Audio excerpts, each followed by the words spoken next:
B.I.D.E Association's Vachana Pitamaha Dr. P.G. Halakatti Research Center, Vijaypura, Karnataka, in association with Center for Research and Communications, Bengaluru, conducted a book release event on Adilshahi's contemporary Persian, Arabic and Dakni Urdu literatures were translated into Kannada in 19 volumes. Chief guests for the event were Chairman K. Rahman Khan, former Union Minister and former Deputy Chairman Rajya Sabha, eminent author Sudhendra Kulkarni, Dr. M.B. Patil, MLA and former Minister, Government of Karnataka, President of B.I.D.E Associations. Devu Pata, Senior Journalist, Dr. Krishna, Kolhar Kulkarni, Director Vachana Pitamaha, Dr. P.G. Halakatti Research Center, Vijaypura, Shivajangar MLA Rizwan Ashan and Mansur Ali Khan, Educationist and Trustee, Center for Research and Communications, Bengaluru and Co-Chairman for KPCC Communications Department. ಓಂ ಶ್ರೀ ಗುರು ಬಸವಲಿಂಗಾಯ ನಮಃ.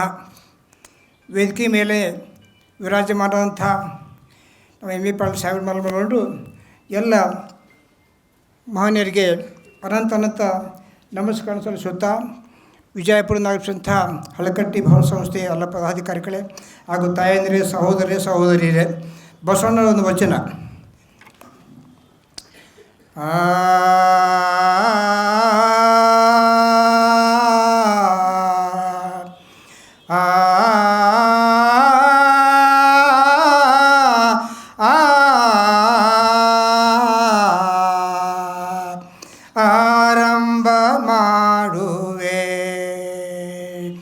ಆರಂಭ ಮಾಡುವೆ ಗುರು ಪೂಜೆಗೆಂದು, ವ್ಯವಹಾರ ಮಾಡುವೆ ಲಿಂಗಾರ್ಚನೆಗೆಂದು, ಪರಸೇವೆ ಮಾಡುವೆ ನಯ್ಯ ಜಂಗಮದ ಸೋಹಕ್ಕೆಂದು, ಆರಂಭ ಮಾಡುವೆ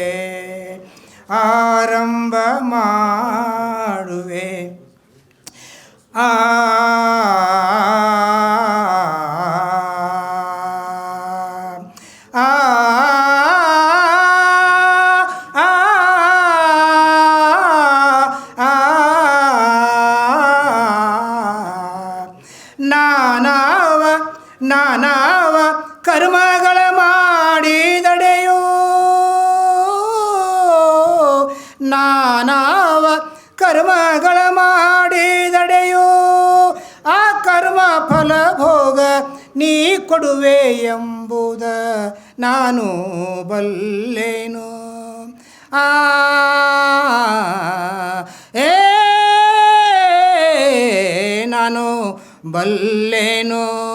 ನಾನು ಬಲ್ಲೆನು. ನೀ ಕೊಟ್ಟ ದ್ರವ್ಯವ ನಿಮಗಲ್ಲದೆ ಮತ್ತೊಂದು ಕ್ರಿಯೆ ಮಾಡೇನು, ನಿಮ್ಮ ಸೊಮ್ಮ ನಿಮಗೆ ಸಲ್ಲಿಸುವೆನು. ನಿಮಾಣೆ ಕೂಡಲ ಸಂಗಮ ದೇವ, ಆರಂಭ ಮಾಡುವೆ ಗುರು ಪೂಜೆಗೆಂದು, ವ್ಯವಹಾರ ಮಾಡುವೆ ಲಿಂಗಾರ್ಚನೆಗೆಂದು, ಪರಸೇವೆ ಮಾಡುವೆ ನಯ್ಯ ಜಂಗಮದ ಸೋಹಕ್ಕೆಂದು, ಆರಂಭ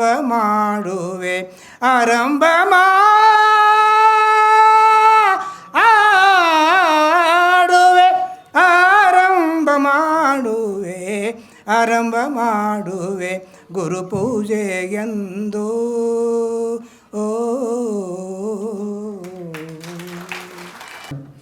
Shri Mansoor Ali Khan, trustee, centre for research and communication Bengaluru, ಇವರು ಎಲ್ಲ ಕಾರ್ಯಕ್ರಮ ಅಚ್ಚುಕಟ್ಟ ನಡೆಸುವಲ್ಲಿ ಅವರು ನಮ್ಮೆಲ್ಲರಿಗೆ ಸಹಕರಿಸಿದ್ದಾರೆ.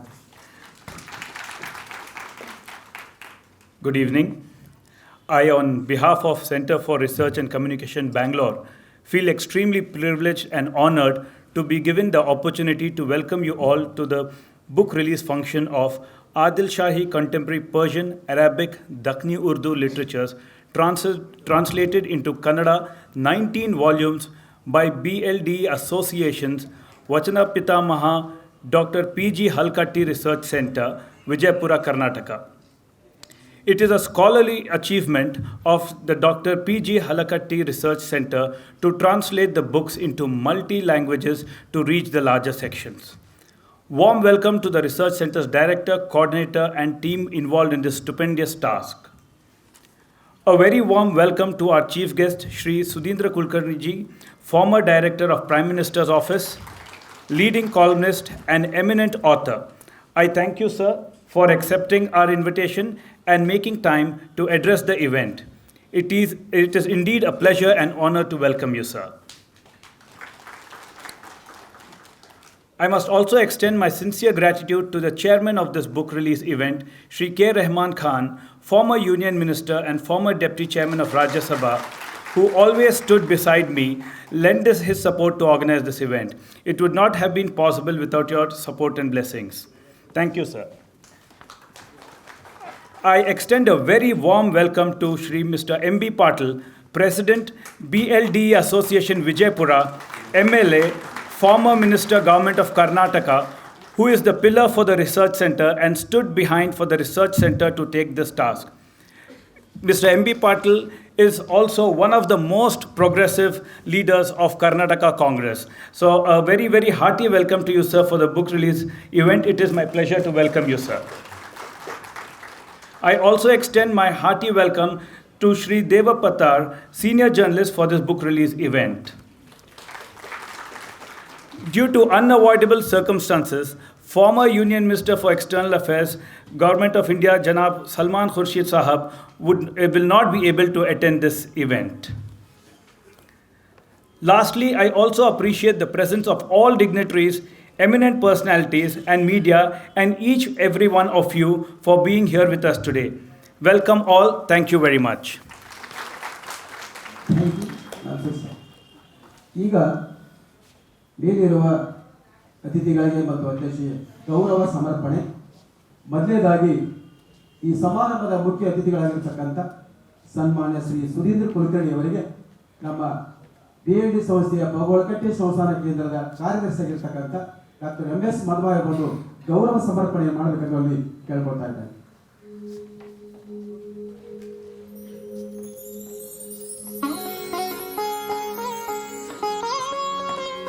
ಸನ್ಮಾನ ಮತ್ತು ಗೌರವ ಸಮರ್ಪಣೆ.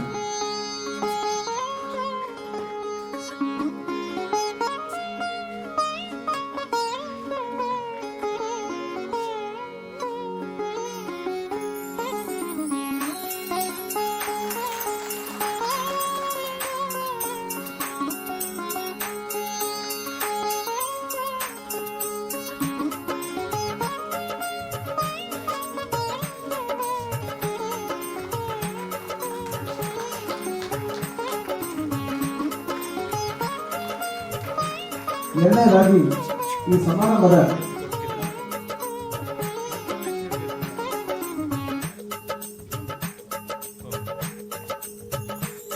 ಈಗ ಅಧ್ಯಕ್ಷರ ಕಾರ್ಯನಿರ್ವಹಿಸಿರ್ತಕ್ಕಂಥ ಸನ್ಮಾನ್ಯ ಶ್ರೀ ಕೆ. ರಹಮಾನ್ ಖಾನ್, ಕೇಂದ್ರ ಸರ್ಕಾರದ ಮಾಜಿ ಸಚಿವರು, ರಾಜ್ಯಸಭೆಯ ಮಾಜಿ ಉಪಾಧ್ಯಕ್ಷರಾಗಿರ್ತಕ್ಕಂಥ ಇವರಿಗೆ ಡಾಕ್ಟರ್ ಮಾಂತೇಶ್ ಬಿರಾಡ ಪ್ರಚಾರಾಧಿಕಾರಿಗಳು, B.I.D ಸಂಸ್ಥೆ ವಿಜಯಪುರ, ಇವರ ಬಂದು ಸನ್ಮಾನವನ್ನು ಮಾಡಬೇಕಂತ ಹೇಳಿ ಕೇಳ್ಕೊಳ್ತಾ ಇದ್ದಾರೆ.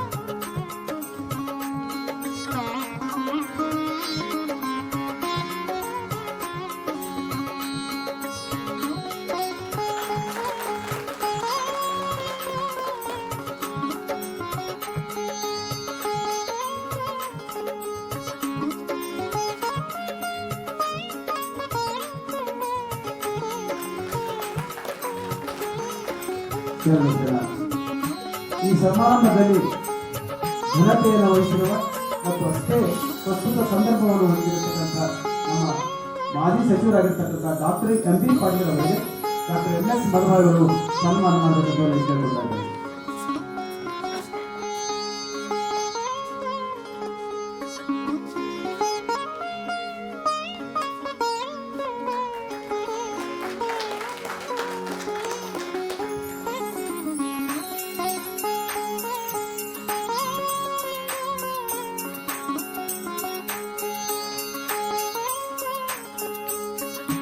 ಈ ಅತ್ಯಂತ ಅರ್ಥಪೂರ್ಣ ಕೃತಿಗಳ ಪರಿಚಯ ಮಾಡತಕ್ಕಂಥ ಶ್ರೀ ದೇವಪತ್ತಾರ್ ಹಿರಿಯ ಪತ್ರಕರ್ತರು, ಇವರಿಗೆ ಶ್ರೀ ಮಾಂತೇಶ್ ಬಿರಾಡ ಅವರು ಬಂದು ಕೂಡ ಸನ್ಮಾನ ಮಾಡಬೇಕಂತ ಕೇಳ್ಕೊಳ್ತಾ ಇದ್ದಾರೆ.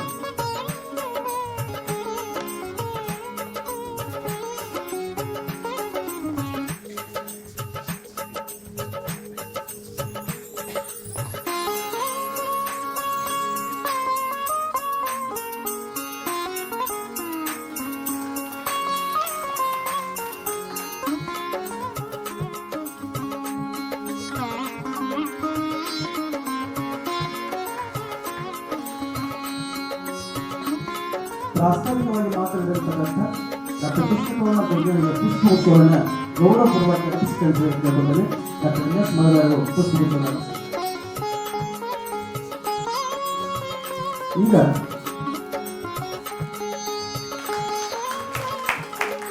ಈಗ ಬಸವಣ್ಣವರ ವಚನಗಳನ್ನು ಕುರಿತು ಅರಬಿಕ್ ಭಾಷೆಯಲ್ಲಿ ಅನುವಾದ ಮಾಡಿ ಪುಸ್ತಕವನ್ನು ಪ್ರಕಟಿಸಿದ ಬಸವ ಸಮಿತಿ ಅಧ್ಯಕ್ಷರು ಅರುಣ್ ಜೇಟ್ಲಿ ಅವರು ಉಪಸ್ಥಿತರಿಲ್ಲ. ಅವರ ಅನುಪಸ್ಥಿತಿಯಲ್ಲಿ ಇವತ್ತು ಪ್ರಭಾ ಶಂಕರ್ ಪ್ರೇಮಿ ಅವರು ಬಸವ ಸಮಿತಿ ಸೆಕ್ರೆಟರಿಯಾಗಿ ಕಾರ್ಯನಿರ್ವಹಿಸಿದ್ದಾರೆ. ಅವರು ಬಂದು ಎಲ್ಲರಿಗೂ ತಮ್ಮ ಪುಸ್ತಕವನ್ನು ಕೊಡಮಾಡಬೇಕೆಂದು ಕೇಳಿಕೊಳ್ತಾರೆ.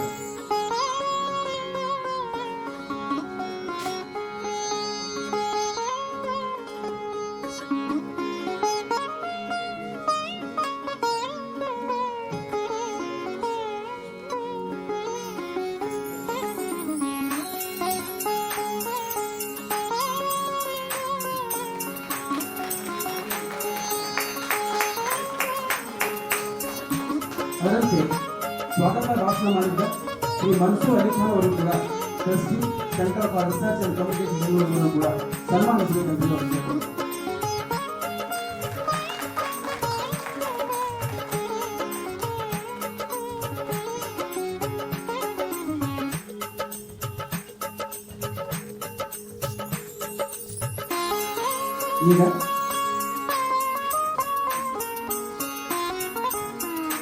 ಈಗ ಮತ್ತೆ ಗೌರವ ಸಮರ್ಪಣೆ ಮಾಡಿದ್ದಾರೆ ಸರ್ಜಾನಿ ಶ್ರೀರಾಮ್ ಮುಸ್ಲಿಂ.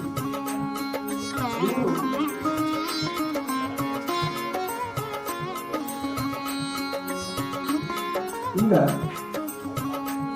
ಸಲ್ಮಾನ್ ಖುಷಿ ಅನುಪಸ್ಥಿತಿಯಲ್ಲಿ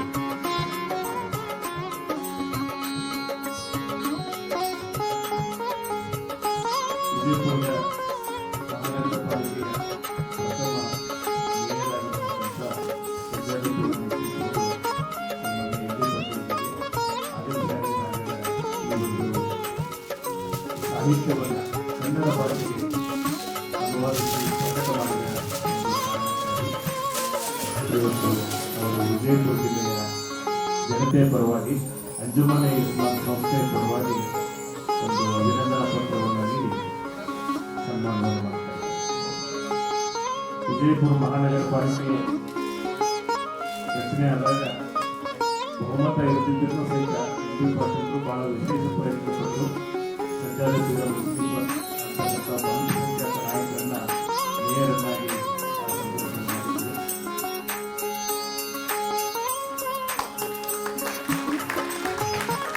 ಈ ರೀತಿ ನಮ್ಮ ಮಾಜಿ ಪೀಠಾರ ಇನ್ಸ್ಪೆಕ್ಟರ್ ಶ್ರೀ ಅಜಿತ್ ಮುಸ್ಲಿಂ ಅವರು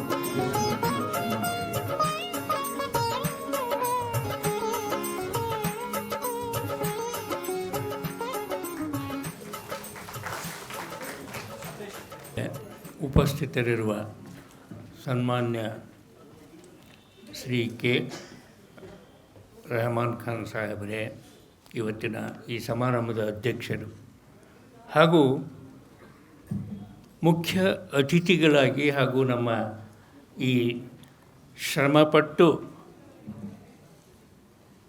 ಸಂಪುಟಗಳನ್ನೇನು ತಂದಿದ್ದೇವಲ್ಲ ಅವನ್ನು ಲೋಕಾರ್ಪಣೆ ಮಾಡುವಂತಹ ನಮ್ಮ ಆತ್ಮೀಯರಾದ ಶ್ರೀ ಸುಧೀಂದ್ರ ಕುಲಕರ್ಣಿಯವರೇ, ನಮ್ಮ ಸಂಶೋಧನಾ ಕೇಂದ್ರದ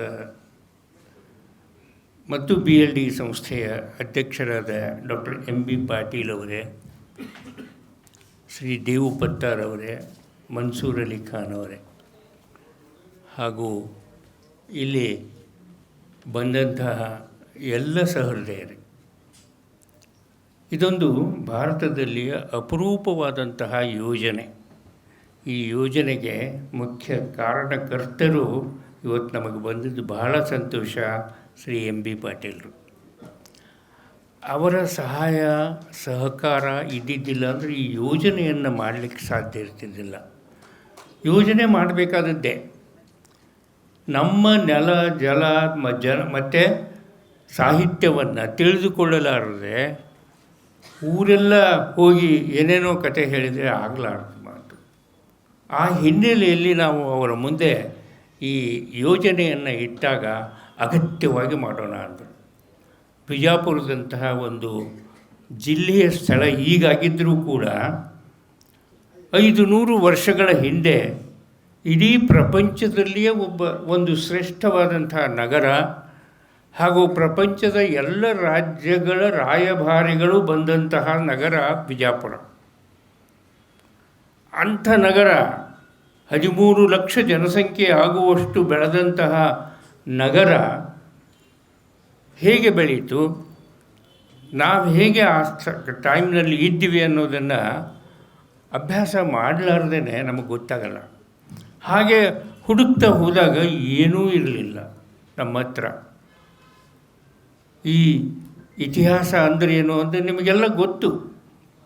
ಬಹುಶಃ ಎಲ್ಲ ಭಾಷೆಗಳಲ್ಲಿಯೂ ಕೂಡ ಬಹಮನಿಗಳ ನಂತರ ಬಂದಂತಹ 5 ಶಾಹಿ ರಾಜ್ಯಗಳು ಅಷ್ಟೇ 1-2 ಜಿಲ್ಲೆಯಷ್ಟು ಸ್ಥಳವನ್ನು ಸ್ವತಂತ್ರವಾಗಿ ಆಳಿದರು ಅಂತಷ್ಟೇ ನಾವು ಓದ್ತಿದ್ದೀವಿ. ಅದರಲ್ಲಿ 2 ಪುಟ ಬಿಜಾಪುರಕ್ಕೆ ಹೆಚ್ಚಿಂದು ಅಂದರೆ ಇಲ್ಲಿ ಗೋಳುಗುಮಟ ಕಟ್ಟಿಸಿದರು, ಇಬ್ರಾಹಿಂ ರೋಜಾ ಕಟ್ಟಿಸಿದರು ಅಂತ. ಗೋಳುಗುಮಟದಂತಹ ದೊಡ್ಡ ವಾಸ್ತುಶಿಲ್ಪವನ್ನು, ಜಗತ್ತೇ ವಿಸ್ಮಯ ಪಡುವಂತಹ ಒಂದು ವಾಸ್ತುಶಿಲ್ಪವನ್ನು ನಿರ್ಮಾಣ ಮಾಡಬೇಕಾಗಿದ್ದರೆ ಅದೆಂಥ ರಾಜ್ಯ ಆಗಿತ್ತು. ಇದನ್ನು ತಿಳ್ಕೋಬೇಕು ಅಂಥೇಳಿ ಈ ಯೋಜನೆಯನ್ನು ನಾವು ರೂಪಿಸ್ತೀವಿ. 2012-13ರಲ್ಲಿ ನನಗೆ ಆವಾಗ ಇವತ್ತವರನ್ನು ನೆನೆಸ್ಕೋಬೇಕು. Doctor M.M. ಕಲಬುರ್ಗಿ, ನಮ್ಮ ನಾಡು ಕಂಡಂತಹ ಶ್ರೇಷ್ಠ ವಿದ್ವಾಂಸ, ಸಂಶೋಧಕ, ಸಂಸ್ಕೃತಿಯನ್ನು ಅಭ್ಯಾಸ ಮಾಡಿದವ. ಅವರು ಕೂಡ, ಅಥವಾ ಅವ್ರ ಜೊತೆಲೇ ನಾನು ಕೈ ಸೇರಿಸಿದೆ. ಅದು ಪರಸ್ಪರ ಯಾರು ಮೊದಲು ಎಂಬುದನ್ನು ಹೇಳಲಿಕ್ಕೆ ಬರೋದಿಲ್ಲ. ಅವರು ಬಿಜಾಪುರ ಜಿಲ್ಲಾದವರೇ. ನಾವು ಪರಸ್ಪರ ಕೂತಾಗ ಈ ಬಗ್ಗೆ ಚರ್ಚೆ ಮಾಡ್ತಿದ್ದೀವಿ. ಈ ಇತಿಹಾಸವನ್ನು ಕೆದಕಬೇಕು ಅಂಥೇಳಿ. ಆಮೇಲೆ ಈ ಒಂದು ಯೋಜನೆಯನ್ನು ತಯಾರು ಮಾಡಿ ಕಲಬುರಗಿಯವರು ನಮ್ಮ M.B. ಪಾಟೀಲ್ ಸಾಹೇಬರ ಹತ್ರ ಹೋಗಿ ಚರ್ಚೆ ಮಾಡಿ ಇಂಥದ್ದೊಂದು ಯೋಜನೆಯನ್ನು ನಮ್ಮ ಸಂಶೋಧನಾ ಕೇಂದ್ರದ ವತಿಯಿಂದ ತಗೋತಿದ್ದೀವಿ. ಬಹಳ ಸಂತೋಷಪಟ್ಟರು, ಒಪ್ಪಿದರು. ಹಾಗೆಯೇ ತಾವು ಅದಕ್ಕೆ ಬೇಕಾಗುವ ಎಲ್ಲ ವೆಚ್ಚವನ್ನು ಕೂಡ ಕೊಡಲಿಕ್ಕೆ ಸಿದ್ಧರಾದರು. 2011ರಲ್ಲಿ ಒಂದು ಸಮಾರಂಭದಲ್ಲಿ ಬಹಿರಂಗವಾಗಿಯೇ ಹೇಳಿದರು. ನಾನು ಕೇಳಿದರು ಎಷ್ಟು ಬರ್ಬೋದು ಅಂತ. 1 ಕೋಟಿ 1.5 ಕೋಟಿ ಬರ್ಬೋದು ರೀ ಇದಕ್ಕೆ. ಆಯಿತು, B.I.D.E ಕೊಡ್ತೀನಿ, ಮಾಡಿರಿ ನೀವು. ಆಮೇಲೆ ಸರ್ಕಾರಕ್ಕೂ ಈ ಪ್ರಾಜೆಕ್ಟನ್ನು ಸಲ್ಲಿಸಿದಾಗ ಸರ್ಕಾರ 75 ಲಕ್ಷ ಕೊಡ್ತು. ಮೇಲಿನ ಒಂದು 40-50 ಲಕ್ಷ ರೂಪಾಯಿ B.I.D.E ಸಂಸ್ಥೆ ಕೊಟ್ಟು, ಹೀಗೆ ಈ ಯೋಜನೆ ಶುರುವಾದಾಗ ನಮ್ಮ ಹತ್ರ ಒಂದೇ ಒಂದು ಕಾಗದ ಇರಲಿಲ್ಲ. ಒಂದು ಪಟ್ಟಿಯನ್ನು ಮಾಡಿ ನೋಡಿದಾಗ ಒಂದೂ ಇಲ್ಲ ನಮ್ಮ ಹತ್ರ. ಆ ಇತಿಹಾಸದ ಪುಸ್ತಕಗಳಂತೂ ಪ್ರಿಂಟೇ ಆಗಿರಲಿಲ್ಲ. ಅವೆಲ್ಲ ಎಲ್ಲೋ ಒಂದು ಕಡೆ ಕೂತ್ಕೊಂಡ್ಬಿಟ್ಟಿದ್ದವು. ಆಗ ಇಡೀ ದೇಶದ ತುಂಬ ಅಡ್ಡಾಡಿ ಎಲ್ಲ ಆರ್ಕೈವ್ಸು, ವಸ್ತು ಸಂಗ್ರಹಾಲಯ, ಇತಿಹಾಸ ಸಂಶೋಧಕ ಮಂಡಳ ಇತ್ಯಾದಿ ದೆಹಲಿಯಿಂದ ಕಲ್ಕತ್ತಾ, ಮದ್ರಾಸು, ಎಲ್ಲ ಕಡೆಯೂ ಅಡ್ಡಾಡಿದಾಗ ನಮಗೊಂದು 50 ಹಸ್ತಪ್ರತಿಗಳು ಸಿಕ್ಕು. ಅವುಗಳನ್ನು ಫೋಟೋ ಕಾಪಿ ಮಾಡಿ ಅದನ್ನು ತೊಗೊಂಡು ಬಂದು, ಅದು ಪರ್ಷಿಯನ್, ಅರೇಬಿಕ್, ದಖನಿ ಉರ್ದು ಈ 3 ಭಾಷೆಗಳಲ್ಲಿ ಇದ್ದವು. ಇವುಗಳಿಗೆ ಹಾಗಾದರೆ ಹೇಗೆ ಇದನ್ನು ಭಾಷಾಂತರ ಮಾಡೋದು? ನಮ್ಮ ನೆಲದ ಭಾಷೆಯಲ್ಲಿ ನಮ್ಮ ಚರಿತ್ರೆಯನ್ನೇ ಕೇಳಬೇಕಲ್ಲ. ಅದು ನಮ್ಮ ಮಂದಿ ಚರಿತ್ರೆ ಅಂತ ಹೋಗಿದ್ದಿಲ್ಲ ಅಲ್ಲಿ.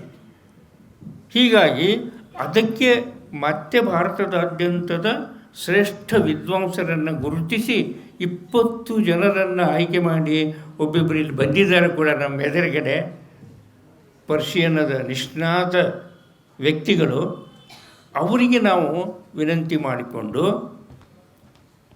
ಅನುವಾದ ಮಾಡಲಿಕ್ಕೆ ಕೇಳಿಕೊಂಡಿವಿ. ಇನ್ನು ಕೆಲವು ಸಂದರ್ಭದಲ್ಲಿ ಪರ್ಷಿಯನ್ ಬಲ್ಲವರು ಆದರೆ ಕನ್ನಡ ಬರೋದಿಲ್ಲ. ಸೊ ಅವರಿಗೆ ನೀವು ಯಾವ ಭಾಷೆಯಲ್ಲಿ ಮಾಡೋದು ಶಕ್ಕಿದೆ ಅಂತ ನಾವು ಕೇಳಿ, ಉರ್ದುದಲ್ಲಿ ಕೆಲವರು ಮಾಡ್ತೇವೆ ಅಂದರು. ಸರಿ, ಉರ್ದುದಾಗ ಮಾಡಿಕೊಡ್ರಿ, ಆ ಉರ್ದುದಿಂದ ಕನ್ನಡಕ್ಕೆ ತೊಗೊಂಬಲ್ಲಿ. ಕೆಲವರು ಇಂಗ್ಲೀಷ್ನಲ್ಲಿ ಮಾಡಿದರು, ಅದನ್ನೂ ಕೊಟ್ಟೆವು.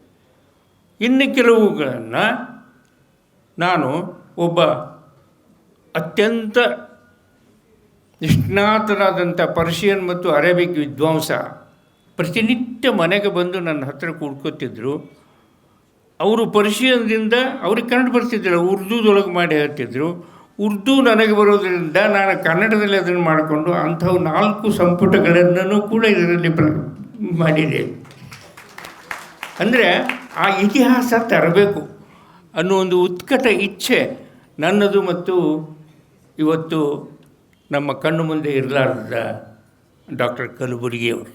ಅದನ್ನು ತರೋಣ ಅಂಥೇಳಿ ತಂದುಬಿಡೋಣ ಅಂತ ಹೀಗೆ ಸುಮಾರು 5 ವರ್ಷಗಳ ಕಾಲ ಶ್ರಮಪಟ್ಟು 21 ಪುಸ್ತಕಗಳನ್ನು 18 ಸಂಪುಟಗಳಲ್ಲಿ ಅನುವಾದ ಮಾಡಿ ಪ್ರಕಟ ಮಾಡಿದ್ದೇವೆ. ಬಹಳ ಖುಷಿಯಾಯಿತು. ಅದರ ಜೊತೆಗೇ ಇನ್ನೂ ಒಂದು ಅಂದರೆ ಈಗೆಷ್ಟು ಮಾಡಿದೆವೋ ಇಷ್ಟು ಸಾಹಿತ್ಯ ಇನ್ನೂ ನಮ್ಮ ಹತ್ರ ಇದೆ. ಅನುವಾದಕ್ಕೆ ಆಗಬೇಕಾದದ್ದು ಮುಗಿದಿಲ್ಲ. ಅದು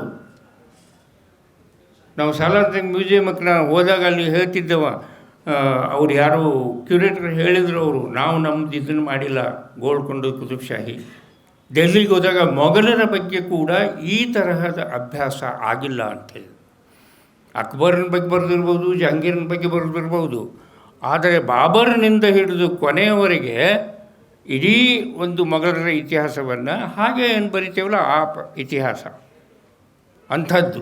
ಅದು ಇಲ್ಲಿ ಯಾವುದೂ ಕಾಲ್ಪನಿಕ ಇಲ್ಲ. ಅವರ ಆಸ್ಥಾನದಲ್ಲಿಗೆ ಇದ್ದು ಬರೆದಂಥ ಆ ಆಸ್ಥಾನದೊಳಗಿದ್ದು ಅವನನ್ನು ಹೊಗಳಿದ್ರೆ, ಇಬ್ರಾಹಿಂ ನಾಮಾದಲ್ಲಿ ಒಂದು ಸಣ್ಣ ಉದಾಹರಣೆ ಹೇಳ್ತೀನಿ ನಿಮಗೆ.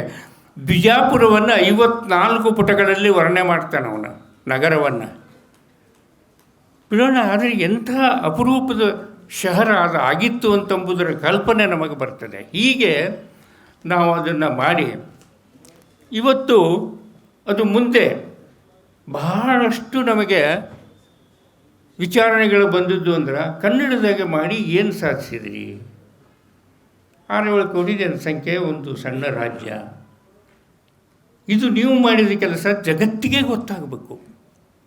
ಹಾಗಾದರೆ ಇಂಗ್ಲೀಷು ಮತ್ತು ಅದರ ನೆಕ್ಸ್ಟ್ ದೊಡ್ಡ ಭಾಷೆ ಉರ್ದು ಭಾಷೆಗಳಲ್ಲಿ ಎಲ್ಲ ಪುಸ್ತಕಗಳು ಬರಬೇಕು ಅಂತ ಹೇಳಿದಾಗ ತಕ್ಷಣ ಎಂ ಬಿ ಪಾಟೀಲರು ಮಾಡನ್ರಿ ಅದನ್ನು ಅಂತ ಹೇಳಿದರು.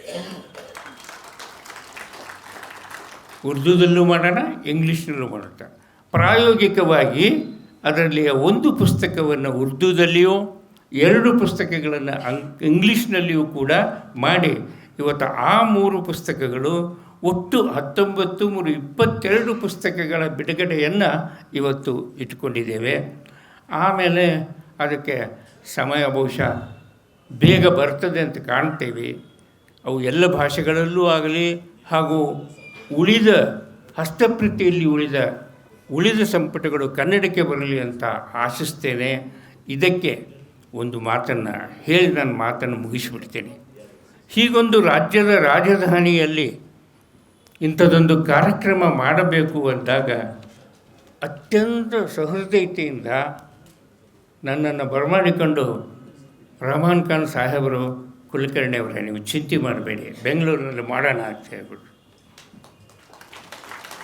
ಅದಕ್ಕೆ ಸಂವಾದಿಯಾಗಿ ಅವರ ಮಗ ಮನ್ಸೂರ್ ಅಲಿ ಖಾನ್ರು ಕಳೆದ ಒಂದು ತಿಂಗಳಿಂದ ಈ ಕಾರ್ಯಕ್ರಮವನ್ನು ಏರ್ಪಡಿಸಲಿಕ್ಕೆ ಅವರು ಏನೆಲ್ಲ ಶ್ರಮಪಟ್ಟಿದ್ದಾರೆ ಎಂಬುದು ನನಗೆ ಗೊತ್ತು. ಸೊ ಆ ತಂದೆ ಮಕ್ಕಳನ್ನು ಇಲ್ಲಿ ಅತ್ಯಂತ ಗೌರವದಿಂದ ನಮಸ್ಕರಿಸಿ ನನ್ನ 4 ಮಾತುಗಳನ್ನು ಮುಗಿಸ್ತೇನೆ. ನಮಸ್ಕಾರ. ಅವರಿಗೆ ಪುಷ್ಪಗುಚ್ಛವನ್ನು ಅರ್ಪಿಸಬೇಕೆಂದು ಕೇಳ್ಬೋದು.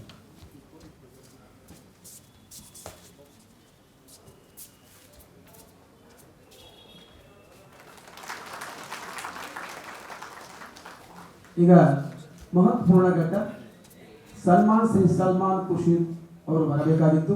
ಅವರ ಅನುಪಸ್ಥಿತಿಯಲ್ಲಿ ಸನ್ಮಾನ್ಯ ಶ್ರೀ ಸುಧೀರ್ ಕುಲಕರ್ಣಿ ಅವರು ಕೃತಿಗಳ ಲೋಕಾರ್ಪಣೆ ಮತ್ತು ಕೆಲವೊಂದು ಹಿತನುಡಿಗಳನ್ನು ಆಡಬೇಕಂತೇಳಿ ಅತ್ಯಂತ ಪೂರ್ಣವಾಗಿ ಕೇಳ್ಕೊಳ್ತಾ ಇದ್ದಾರೆ.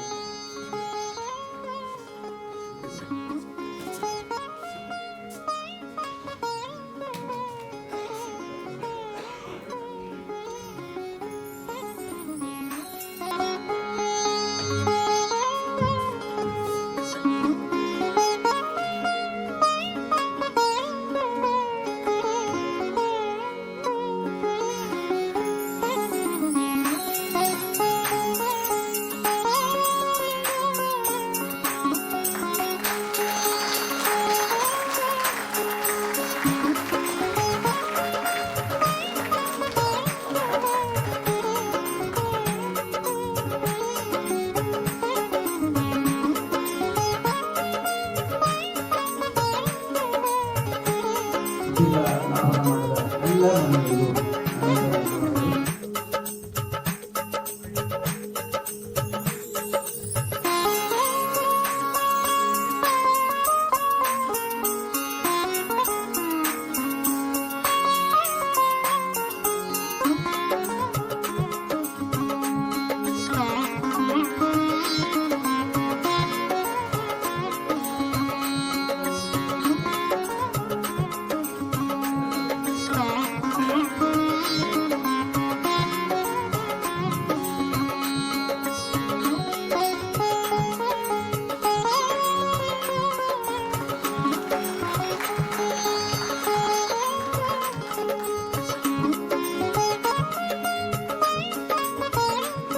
ಈಗ ಈ ಸುದೀಪ್ ಕುಲಕರ್ಣಿ ಅವರು ಮಾತನಾಡಿದರು.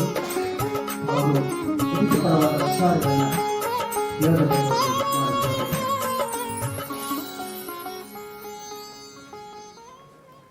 ಎಲ್ಲರಿಗೂ ನಮಸ್ಕಾರ.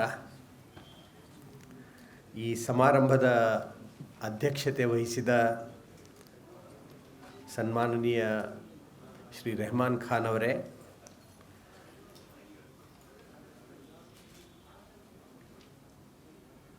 ಶ್ರೀ B.I.D.E ಪಾಟೀಲ್ ಅವರೇ, ರಿಜ್ವಾನ್ ಅರ್ಷದ್ ಅವರೇ, ಈ ಎಲ್ಲ ಕೃತಿಗಳನ್ನು ರಚಿಸುವುದರಲ್ಲಿ ಪ್ರಧಾನ ಪಾತ್ರ ವಹಿಸಿದಂಥ ಡಾಕ್ಟರ್ ಕೃಷ್ಣ ಕುಲಕರ್ಣಿ ಅವರೇ,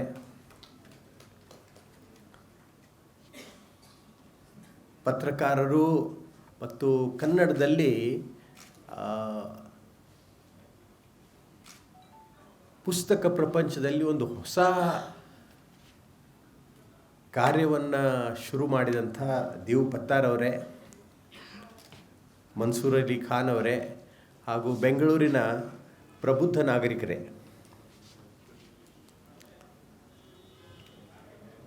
ಇವತ್ತಿನ ಈ ಕಾರ್ಯಕ್ರಮದಲ್ಲಿ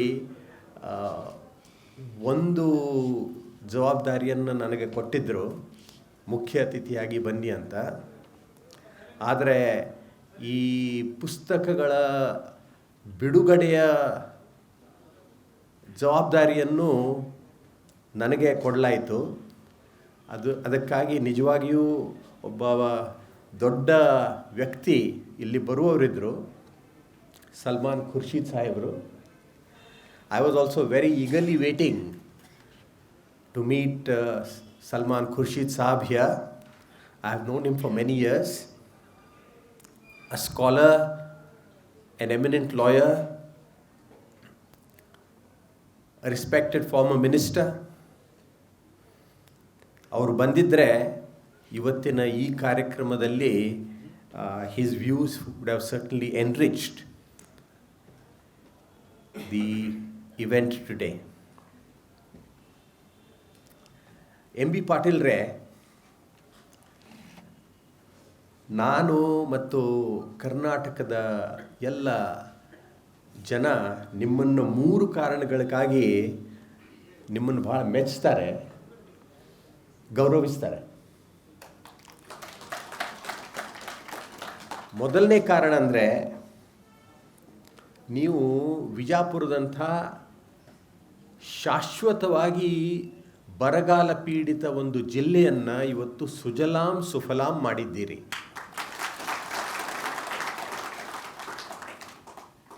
ಇದನ್ನು ನಾನು ಕಣ್ಣಾರೆ ಕಂಡಿದ್ದೇನೆ. ನಾನು ವಿಜಾಪುರದ ಹತ್ತಿರದ ಅಥಣಿ ಊರಿನವನು. ಮೊದಲು ವಿಜಾಪುರ ಹೇಗಿತ್ತು ಅದನ್ನು ನಾನು ನೋಡಿದ್ದೇನೆ. ಈಗ ಏನಾಗಿದೆ ಅದನ್ನು ನೋಡಿದಾಗ ನಿಜವಾಗಿಯೂ ಇದಕ್ಕೆ ಜಾಗತಿಕ ಮಟ್ಟದ ಮನ್ನಣೆ ಸಿಗಬೇಕು ಅನ್ನುವ ವಿಚಾರ ನನ್ನಲ್ಲಿ ಬಂತು. What you have done to make Bijapur district green and prosperous is something that the entire world should recognise. ಎರಡನೇ ಕಾರಣ, ನೀವು ವಿಜಾಪುರ ಜಿಲ್ಲೆಯನ್ನು ವಿದ್ಯಾಪುರ ಜಿಲ್ಲೆ ಮಾಡಿದಿರಿ. ವಿದ್ಯಾಪುರ ಇದು ಕೃಷ್ಣ ಕುಲ್ಕರ್ಣಿ ಅವರು ಬರೆದಂಥ ಈ ಆದಿಲ್ಶಾಹಿ ಇತಿಹಾಸದಲ್ಲಿ ಈ ವಿದ್ಯಾಪುರ ಶಬ್ದ ಇದು ಆದಿಲ್ಶಾಹಿ ಆ ಕಾಲದಲ್ಲಿ ಇದನ್ನು ವಿದ್ಯಾಪುರ ಅಂತ ಗೌರವಿಸಲಾಗಿತ್ತು. ಈಗ ಆಧುನಿಕ ಕಾಲದಲ್ಲಿ ಮತ್ತೊಮ್ಮೆ ವಿಜಾಪುರ ಜಿಲ್ಲೆಯನ್ನು ವಿದ್ಯಾಪುರ ಜಿಲ್ಲೆ ಮಾಡಿ B.I.D ಸಂಸ್ಥೆಗಳ ಮುಖಾಂತರ ಎಷ್ಟು ದೊಡ್ಡ ಒಂದು ಶಿಕ್ಷಣದ ಪ್ರಸಾರದ ಕೆಲಸ ಮಾಡಿದಿರಿ. That is another reason why people respect you. ಮೂರನೇ ಕಾರಣ ಅದು ಫಗು ಹಳಕಟ್ಟಿ ಇತಿಹಾಸ ಸಂಶೋಧನಾ ಕೇಂದ್ರ. ಇವತ್ತು ಕರ್ನಾಟಕದಲ್ಲಿ ಆಗಲಿ ಅಥವಾ ಇತರ ರಾಜ್ಯಗಳಲ್ಲಾಗಲಿ ಶಿಕ್ಷಣ ಸಂಸ್ಥೆಗಳನ್ನು ನಡೆಸುವಂಥ ಅನೇಕ ರಾಜಕೀಯ ಮುಖಂಡರಿದ್ದಾರೆ. ಆದರೆ ಇತಿಹಾಸ ಸಂಶೋಧನಕ್ಕಾಗಿ ಒಂದು ಪ್ರತ್ಯೇಕವಾದಂಥ ಕೇಂದ್ರವನ್ನು ನಡೆಸೋದು ಈ ಪ್ರಜ್ಞೆ ಇದೆಯಲ್ಲ, ಇದು ಅನೇಕ ರಾಜಕಾರಣಿಗಳಲ್ಲಿಲ್ಲ. ಫಗು ಹಳಕಟ್ಟಿ, ನಾನು ಒಮ್ಮೆ ಹೋದಾಗ ನನಗೂ ಕೂಡ ಹಳಕಟ್ಟಿಯವರ ಬಗ್ಗೆ ಗೊತ್ತಿರಲಿಲ್ಲ. ಆದರೆ ಹಳಕಟ್ಟಿಯವರಂತ ಮಾಡಿದಂಥ ಕಾರ್ಯ ಅದು ಎಷ್ಟು ಅದ್ಭುತ ಕಾರ್ಯ. ವಚನ ಸಾಹಿತ್ಯವನ್ನು ಸಂಗ್ರಹಿಸೋದು, ಅದನ್ನು ಪ್ರಕಾಶಿಸೋದು, ಅಂಥ ಒಬ್ಬ ಮಹಾನ್ ವ್ಯಕ್ತಿಯ ಹೆಸರಿನಲ್ಲಿ ನೀವು ಒಂದು ಇತಿಹಾಸ ಸಂಶೋಧನಾ ಕೇಂದ್ರ ನಡೆಸಿ, ಅಂದರೆ ಯಾವ ಕೆಲಸ ವಿಶ್ವವಿದ್ಯಾಲಯಗಳು ಮಾಡಬೇಕು, ಯೂನಿವರ್ಸಿಟಿಗಳು ಮಾಡಬೇಕು, ಅದನ್ನು ನೀವು B.I.D ಸಂಸ್ಥೆ ಮುಖಾಂತರ ಮಾಡ್ತಾ ಇದ್ದೀರಿ. ಮತ್ತು ಈ ಫಗು ಹಳಕಟ್ಟಿ ಇತಿಹಾಸ ಸಂಶೋಧನಾ ಕೇಂದ್ರದ ಮುಖಾಂತರ ಕೃಷ್ಣ ಕೋಲ್ಹಾರ್ ಕುಲಕರ್ಣಿಯವರು, ಅದಕ್ಕಿಂತ ಮೊದಲು M ಕುಲಬುರ್ಗಿಯವರು, ಎಷ್ಟು ದೊಡ್ಡ ಕೆಲಸ ಅದು. ಅವರು ನಮ್ಮ ಮಧ್ಯದಲ್ಲಿ ಇವತ್ತಿಲ್ಲ. ಆದರೆ ಆದಿಲ್ಶಾಹಿ ಇತಿಹಾಸ ಇದು ಕನ್ನಡದಲ್ಲಿ ಬರಬೇಕು, ಸಮಗ್ರವಾಗಿ ಬರಬೇಕು ಅನ್ನುವಂಥ ಒಂದು ಕಲ್ಪನೆ ತಗೊಂಡು MB ಪಾಟೀಲ್ ಕಡೆ ಹೋದಾಗ ನಾವು ಇದನ್ನು ಮಾಡಿಯೇ ತೀರೋಣ ಅನ್ನುವಂಥ ಒಂದು ಪ್ರೋತ್ಸಾಹನೆ ಕೊಟ್ಟವರು. ಅವರು ಕೆಲಸ ಮಾಡಿದವರು ವಿದ್ವಾನ್ರು. ನಮ್ಮಲ್ಲಿ ಒಂದು ಮಾತಿದೆ, ಸ್ವದೇಶೇ ಪೂಜ್ಯತೆ ರಾಜ, ವಿದ್ವಾನ್ ಸರ್ವತ್ರ ಪೂಜ್ಯತೆ. ವಿದ್ವಾನ್ರಿಗೆ ಗೌರವ ಇಡೀ ಜಗತ್ತು ತೋರಿಸ್ತದೆ. ಈ ವಿದ್ವಾನ್ರು ಅವರು ಧನಿಕರಲ್ಲ. ನಾನು ಕೃಷ್ಣ ಕೋಲ್ಹಾರ್ ಕುಲಕರ್ಣಿ ಅವ್ರ ಮನೆಗೆ ಹೋಗಿದ್ದೇನೆ ವಿಜಾಪುರದಲ್ಲಿ. ಅತ್ಯಂತ ಸಾಧಾರಣ ಮನೆ.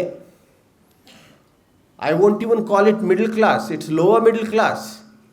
ಆದರೆ ಈ 84 ವರ್ಷಗಳ ಯುವಕ ಎಷ್ಟು ದೊಡ್ಡ ತಪಸ್ಸು ಮಾಡಿದ್ದಾರೆ, ಎಷ್ಟು ದೊಡ್ಡ ಸಾಧನೆ ಮಾಡಿದ್ದಾರೆ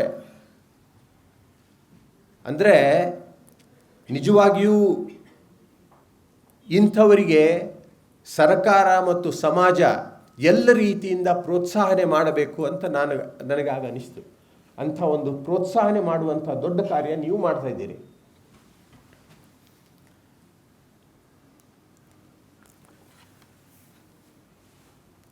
ಒಂದು ಸಣ್ಣ ಮಾತು, ಇವತ್ತಿನ ಕಾರ್ಯಕ್ರಮದಲ್ಲಿ ನಿಜವಾಗಿ ಕರ್ನಾಟಕ ಸರ್ಕಾರ ಕೂಡ officially it should have got associated with this. Because after all, what you have done is for the gaurava of the entire Karnataka. You are not doing it for yourself. But today's government, I don't know why they have not associated themselves with this event. Is it because the name Adilshahi? ನನಗೆ ಗೊತ್ತಿಲ್ಲ.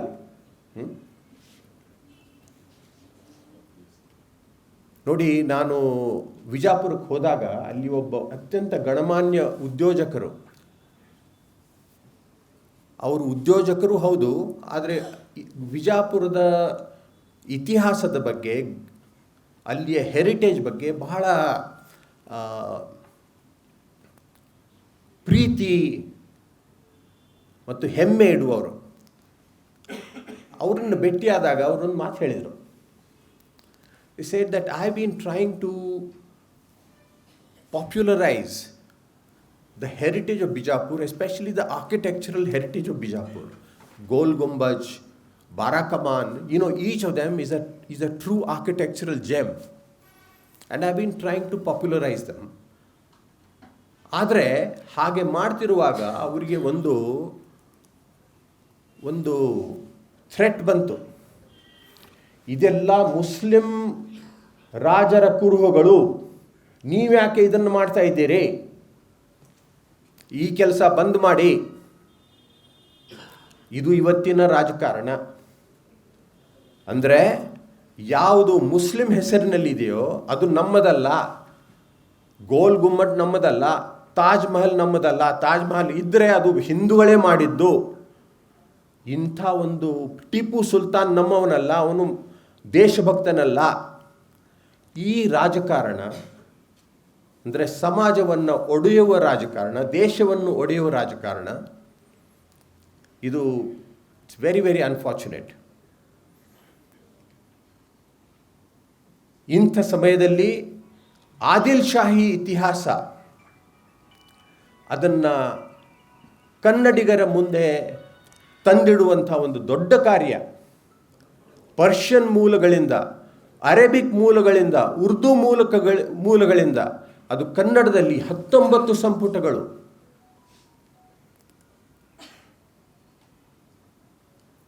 ಇದು ಬಹಳ ಒಂದು ಮಹಾನ್ ಸಾಧನೆ.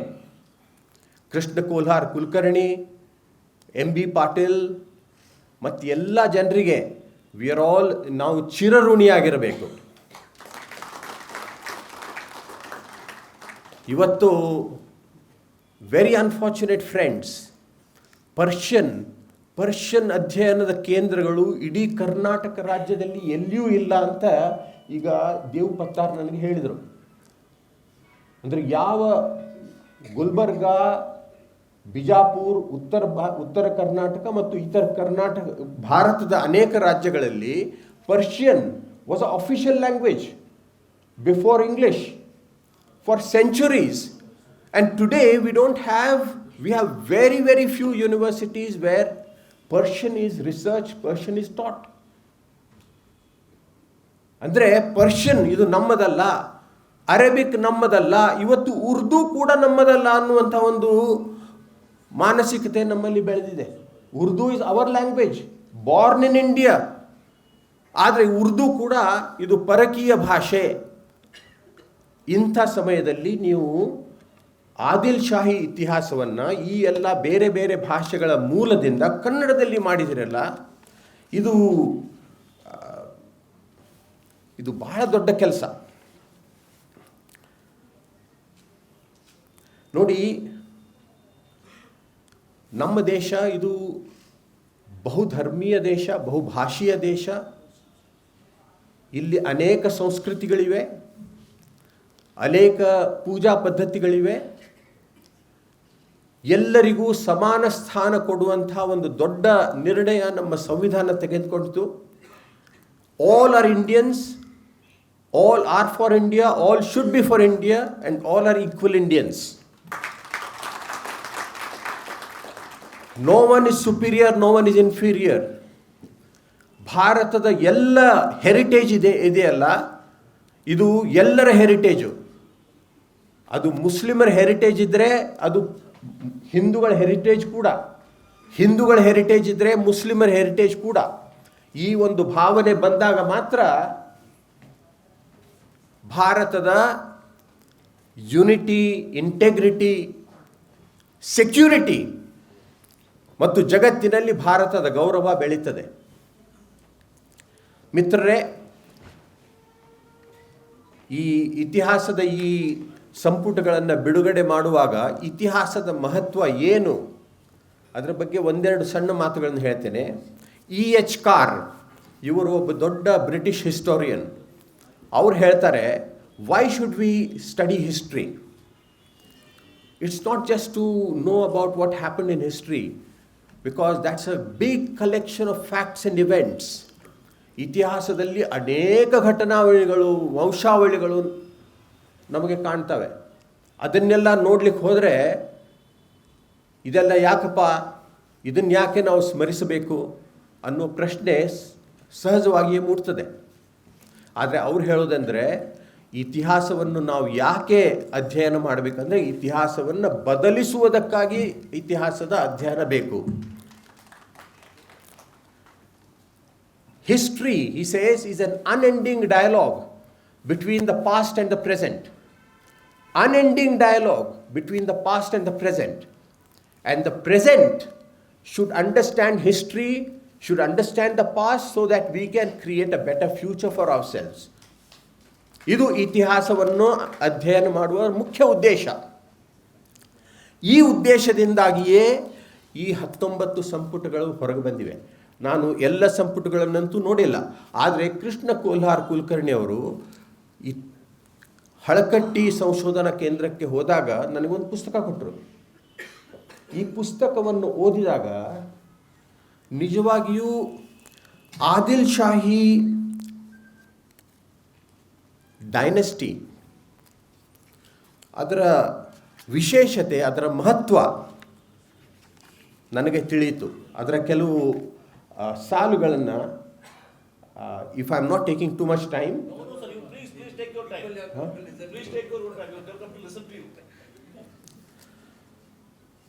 ಈ ಪುಸ್ತಕದಲ್ಲಿಯ ಕೆಲವು ಅಂಶಗಳನ್ನು ನಾನು ನಿಮಗೆ ಓದಿ ಹೇಳ್ತೇನೆ. ರಾಜಕೀಯದಲ್ಲಿಯ ಅವರ ಸಾಧನೆಯನ್ನು, ಅಂದರೆ ಆದಿಲ್ಶಾಹಿ ರಾಜರ ಸಾಧನೆಯನ್ನು ಒಟ್ಟಾರೆಯಾಗಿ ಅವಲೋಕಿಸಿದಾಗ ಸಮಕಾಲೀನ ಮೊಘಲರ ಎದುರಿಗೆ ತುಂಬ ಸಣ್ಣವರಾಗಿ ಕಾಣುತ್ತಾರೆ. ಮೊಘಲರ ಮುಂದೆ ಅವರು ಸಣ್ಣದಾಗಿ ಕಾಣುತ್ತಾರೆ. ಆದರೆ ಕಲೆ, ಸಾಹಿತ್ಯ, ಸಂಸ್ಕೃತಿ ಮತ್ತು ವಾಸ್ತುಶಿಲ್ಪಗಳ ವಿಷಯದಲ್ಲಿ ಮೊಘಲರಿಗೆ ಸರಿಸಾಟಿಯಾಗಿ ನಿಲ್ಲುತ್ತಾರಷ್ಟೇ ಅಲ್ಲ, ಕೆಲವೊಮ್ಮೆ ಅವರನ್ನು ಮೀರಿಸುತ್ತಾರೆ. ಇದು ವಿಜಾಪುರ್ ಆದಿಲ್ಶಾಹಿಗಳ ವೈಶಿಷ್ಟ್ಯ.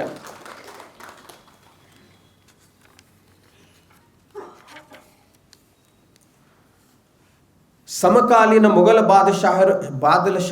ಬಾದಶಾಹಗಳಲ್ಲಿ ಇರುವಂತಹ ರಾಜಕೀಯ ಮುತ್ಸದ್ದಿತನ ಆದಿಲ್ಶಾಹಿಗಳ ಯಾವ ಬಾದಶಾಹನಲ್ಲೂ ಕಂಡುಬರುವುದಿಲ್ಲ. ಮುತ್ಸದ್ದಿತನ, ಅದರಿಂದಾಗಿ ತಮ್ಮ ರಾಜ್ಯವನ್ನು ಕಳೆದುಕೊಂಡದ್ದು ನಿಜ. ಆದರೆ ಉಳಿದಂತೆ ಪರಕೀಯರಾಗಿ ಬಂದು ಇಲ್ಲಿ ಒಂದು ರಾಜ್ಯವನ್ನು ಸ್ಥಾಪಿಸಿ ಸ್ಥಳೀಯರನ್ನು ಕಂಡ ರೀತಿ, ಅವರೊಂದಿಗಿನ ನಡತೆ, ಆಡಳಿತದಲ್ಲಿ ಅವರನ್ನು ಭಾಗೀದಾರರನ್ನಾಗಿ ಮಾಡಿದ್ದು ಮಧ್ಯಯುಗೀನ ಭಾರತದ ಇತಿಹಾಸದಲ್ಲೇ ಅಪರೂಪವಾಗಿದೆ. This was the significance of Adilshahi dynasty. How they intermingled with the local society. They did not discriminate. ಇಷ್ಟೇ ಅಲ್ಲ, ಈ ಪುಸ್ತಕದಲ್ಲಿ ಅತಿ ಮಹತ್ವದ ಮಾತಿದೆ. ಈ ರಾಜರಲ್ಲಿ ಕೆಲವರು ಶಿಯಾ ಆಗಿದ್ದರೆ ಕೆಲವರು ಸುನ್ನಿ, ಕೆಲವರು ಶಿಯಾ ಆಗಿದ್ದರೆ ಕೆಲವರು ಸುನ್ನಿ. ಹೀಗಾಗಿ ಧಾರ್ಮಿಕ ಬಡಿದಾಟಗಳು ಶಿಯಾ ಸುನ್ನಿ ಮಧ್ಯದಲ್ಲಿ ಆಗುತ್ತಿದ್ದವು. ಹಿಂದೂ ಮುಸ್ಲಿಮರ ಮಧ್ಯದ ಅಂಥ ಹೇಳಿಕೊಳ್ಳುವ ಜಗಳಗಳು ನಡೆಯಲೇ ಇಲ್ಲ.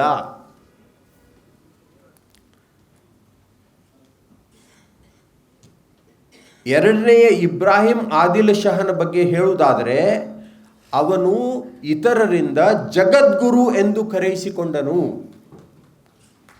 ನೋಡಿ,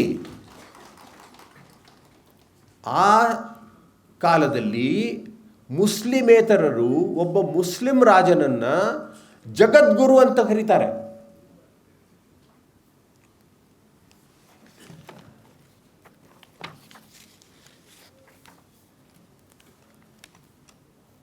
ಇವನು ಕೇವಲ ರಾಜನಾಗಿರಲಿಲ್ಲ. He was a great lover of arts, music. He was also a poet. Ibrahim Adil Shah ತನ್ನ ಕಿತಾಬೆ ನವರಸ ಕಿತಾಬೆ ನವರಸ ಎಂಬ ಕವನ ಸಂಕಲನದಲ್ಲಿ ಅಲ್ಲಾ, ಪೈಗಂಬರ್ ಮತ್ತು ಕಲಬುರ್ಗಿಯ ಬಂದೇ ನವಾಜರನ್ನು ಸ್ತುತಿಸಿದಂತೆ, ಅಲ್ಲಾ, ಪೈಗಂಬರ್ ಮೊಹಮ್ಮದ್ ಮತ್ತು ಕಲಬುರ್ಗಿಯ ಬಂದೇ ನವಾಜರನ್ನು ಸ್ತುತಿಸಿದಂತೆ ಹಿಂದೂ ದೇವತೆಗಳಾದ ಶಿವ, ಪಾರ್ವತಿ, ಗಣಪತಿ, ಸರಸ್ವತಿಯರನ್ನೂ ಸ್ತುತಿಸಿದ್ದಾನೆ.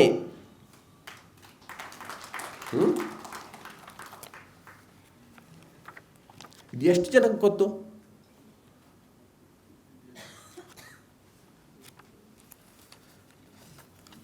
ಅವನು ತನ್ನ ಒಂದು ಕವನದಲ್ಲಿ ಬರೀತಾನೆ, ಭಾಕಾ ನ್ಯಾರಿ ನ್ಯಾರಿ ಭಾವ ಏಕ್, ಕಹಾ ತುರುಕ್ ಕಹಾ ಬರ್ಹಾಮನ್, ಕಹಾ ತುರುಕ್ ಕಹಾ ಬರ್ಹಾಮನ್. ಅಂದರೆ ಭಾಷೆಗಳು ಬೇರೆ ಬೇರೆಯಾಗಿರಬೇಕು, ಅವುಗಳ ಭಾವ ಒಂದೇ. ಭಾಷೆಗಳು ಬೇರೆ ಬೇರೆ, ಭಾವ ಒಂದೇ. ಅವರು ತುರುಕರಾಗಿರಲಿ, ಬ್ರಾಹ್ಮಣರಾಗಿರಲಿ, ಉತ್ತಮರಾಗಿದ್ದರೆ ಅವರಿಗೆ ಸರಸ್ವತಿಯು ಒಲೆದು ಪ್ರಸನ್ನಳಾಗುತ್ತಾಳೆ. ಅವರು ಉತ್ತಮರಾಗಿದ್ದರೆ, ಅವ್ರು ಮುಸ್ಲಿಮರಿರಲಿ, ಬ್ರಾಹ್ಮಣರಿರಲಿ, ಯಾವುದೇ ಜಾತಿ ಧರ್ಮದವರು ಇರಲಿ, ಉತ್ತಮರಾಗಿರಬೇಕು, ಉತ್ತಮ ಮನುಷ್ಯರಾಗಿರಬೇಕು. ಅವರಿಗೆ ಸರಸ್ವತಿ ಒಲಿಯುತ್ತಾಳೆ.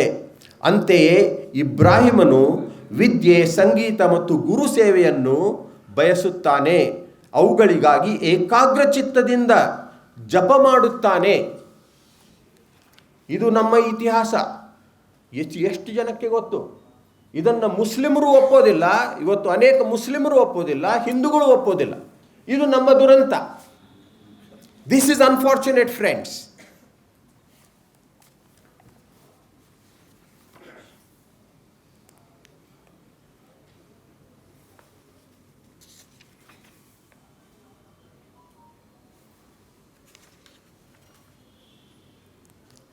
ಮತ್ತೊಂದು, ಈ ಇಬ್ರಾಹಿಂ ಆದಿಲ್ ಶಾಹನೇ ನರಸಿಂಹದತ್ತ ಮಂದಿರವನ್ನು ಕಟ್ಟಿಸಿದನೆಂದು ಹೇಳಲಾಗಿದೆ.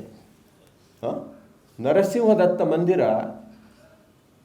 ಅದನ್ನು ಇಬ್ರಾಹಿಂ ಆದಿಲ್ ಶಾ ಕಟ್ಟಿದರಂತ ಹೇಳ್ತಾರೆ. ಬಿಜಾಪುರದ ತಹಶೀಲ್ದಾರ ಕಚೇರಿಯಲ್ಲಿಯ ಇನಾಮ್ ರಿಜಿಸ್ಟರ್ದಲ್ಲಿ ಈ ನರಸಿಂಹದತ್ತ ಮಂದಿರದ ಉಲ್ಲೇಖ ಈ ರೀತಿ ಇದೆ. ಮ್ಯಾನೇಜರ್ ಪಾವಡಿ ಬಿನ್ ನಿಂಗಪ್ಪ. ಒಂದಿಷ್ಟು ಹೆಸರು ನೋಡಿ. ಮ್ಯಾನೇಜರ್ ಯಾರು? ಪಾವಡಿ ಬಿನ್ ನಿಂಗಪ್ಪ ಮತ್ತು ಅಮೀನುದ್ದೀನ್ ಅಲಿ ಸಾಬ್. ಹೋಲ್ಡರ್ ಶ್ಯಾಮರಾವ್ ಜನ. ವಹಿವಾಟದಾರ್ ಅಫ್ತಾಬ್ ಮೊಹಮ್ಮದ್ ಸಾಬ್. ನಗರದ ಹಳೆಯ ಮುಸ್ಲಿಂ ಮನೆತನಗಳು ಇಂದಿಗೂ ಈ ಮಂದಿರಕ್ಕೆ ನಡೆದುಕೊಳ್ಳುತ್ತಾರೆ. ಇದು ನಮ್ಮ ಪರಂಪರೆ. ಈ ಪರಂಪರೆ ಇವತ್ತು ನಾಶವಾಗಿ ಹೋಗ್ತಾ ಇದೆ. ನಾನು ಒಂದು ನನ್ನ ವೈಯಕ್ತಿಕ ಅನುಭವ ಹೇಳ್ತೇನೆ ಮಿತ್ರರೇ. ನನ್ನ ತಮ್ಮನ ಮದುವೆ ಆಯಿತು. ನನ್ನ ಊರು ಅಥಣಿ. ಮದುವೆ ಆಯಿತು ತೊರವಿಯಲ್ಲಿ ಒಂದು ನರಸಿಂಹದೇವರ ದೇವಸ್ಥಾನ ಇದೆ. ಆ ದೇವಸ್ಥಾನದಲ್ಲಿ ಮದುವೆ ಆಯಿತು. ನಾವು ಮನೆಯವರೆಲ್ಲ ರಾತ್ರಿ ಹೋದಿವಿ. ನಾನು ನೋಡ್ತೇನೆ, ಆ ಮಂದಿರದ ಮುಂಭಾಗದಲ್ಲಿಯೇ ಒಂದು ಮಸೀದೆ ಇದೆ. ಅಲ್ಲಿ ಸುಣ್ಣ ಹಚ್ಚುವ ಕೆಲಸ ನಡೆದಿತ್ತು. ಕುತೂಹಲದಿಂದ ನಾನು ಹೋದೆ, ಏನು ನಡೆದಿದೆ ಅಂತ ನೋಡಿದಾಗ ಆ ಎಲ್ಲ ಜನ ಹಿಂದೂಗಳೇ. ಆ ಮಸೀದೆಗೆ ಹೊಸದಾಗಿ ಸುಣ್ಣ ಬಳಿತಾ ಇದ್ದಾರೆ. ಯಾಕಂದರೆ ಮೊಹರಂ ತಯಾರಿ ನಡೆದಿದೆ. ಆ ತಾಜಿಯಾಗಳನ್ನು ನದಿಗೆ ಒಯ್ಯುವ ಎಲ್ಲ ಕೆಲಸ ಅಲ್ಲಿ ಹಿಂದೂ ತರುಣರೇ ಮಾಡೋದು. ಮುಸ್ಲಿಮರ ಸಂಖ್ಯೆ ಕಡಿಮೆ. This is our tradition. We are forgetting it, and wherever it exist we are attacking it. ಮಿತ್ರರೇ, ಇದು ನಮ್ಮ ಸಮಾಜವನ್ನು, ನಮ್ಮ ದೇಶವನ್ನು ಎಲ್ಲಿಗೆ ಒಯ್ತದೆ? ಇದು 1947ರಲ್ಲಿ ನಮ್ಮ ದೇಶದ ವಿಭಜನೆ ಆಯಿತು. ಮೊಹಮ್ಮದ್ ಅಲಿ ಜಿನ್ನಾ ಮುಸ್ಲಿಂ ಲೀಗ್ ಆಗ ಹೇಳಿದ್ದೇನೆಂದರೆ, ಹಿಂದೂ ಮತ್ತು ಮುಸ್ಲಿಮರ ನಡುವೆ there is nothing in common. Therefore we cannot live together, we are two different nations. ಆದರೆ ಆದಿಲ್ ಶಾಹಿ ಇತಿಹಾಸವನ್ನು ನೋಡಿದರೆ, are we two different nations? Are we two different societies? Should we not preserve this unity friends? ಇದಕ್ಕಾಗಿ ಇವತ್ತಿನ ಈ ಕಾರ್ಯಕ್ರಮ ನಡೀತಾ ಇದೆ. ಈ ಕಾರ್ಯಕ್ರಮ ಕೇವಲ ಇತಿಹಾಸದ ಒಂದು ಸಂಭ್ರಮಣೆಗಾಗಿ ಅಲ್ಲ. ಮುಂದಿನ ಕರ್ನಾಟಕ, ಮುಂದಿನ ಭಾರತ, ಮುಂದಿನ ದಕ್ಷಿಣ ಏಷ್ಯಾ, ಇದು ಇದರಲ್ಲಿ ಮತ್ತೊಮ್ಮೆ ಒಕ್ಕಟ್ಟು ಬರಬೇಕು, ಮತ್ತೊಮ್ಮೆ ಸಮೃದ್ಧಿ ಬರಬೇಕು, ಮತ್ತೊಮ್ಮೆ ಸೌಹಾರ್ದತೆ ಬರಬೇಕು. ಅದಕ್ಕಾಗಿ ಈ ಕಾರ್ಯಕ್ರಮ.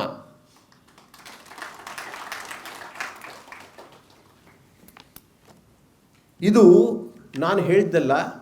ಈಗ ಕೃಷ್ಣ ಕೋಲ್ಹಾರ್ ಕುಲಕರ್ಣಿ ಅವರು ಮತ್ತೆ ಮುಂಜಾನೆ ನನಗೆ ಮತ್ತೊಂದೆರಡು ಸಂಗತಿಗಳನ್ನು ಹೇಳಿದರು. ಅಂದರೆ ರಾಜಧರ್ಮವನ್ನು ಕೆಲವು ಈ ರಾಜರು ಎಷ್ಟು ಪಾಲಿಸ್ತಿದ್ರಂತೆ. ರಾಜಧರ್ಮ ಅಂದಮೇಲೆ ನಿಮಗೆ ಗೊತ್ತಾಗ್ಬೋದು ನಾನು ಯಾವ ಸಂದರ್ಭದಲ್ಲಿ ರಾಜಧರ್ಮದ ಶಬ್ದ ಪ್ರಯೋಗ ಮಾಡ್ತಾ ಇದ್ದೇನೆ. ನಮ್ಮ ಇಲ್ಲಿ ಕುಳಿತಂಥ ಪ್ರಬುದ್ಧ ನಾಗರಿಕರಿಗೆ ಈ ರಾಜಧರ್ಮದ ಅರ್ಥವನ್ನು ಬಿಡಿಸಿ ಹೇಳೋ ಕಾರಣ ಇಲ್ಲ. ಯಾರು ಯಾರಿಗೆ ಹೇಳಿದರು, ಯಾವ ಸಂದರ್ಭದಲ್ಲಿ ಹೇಳಿದರು, ಅದೆಲ್ಲ ನಿಮ್ಗೆ ಗೊತ್ತಿದೆ.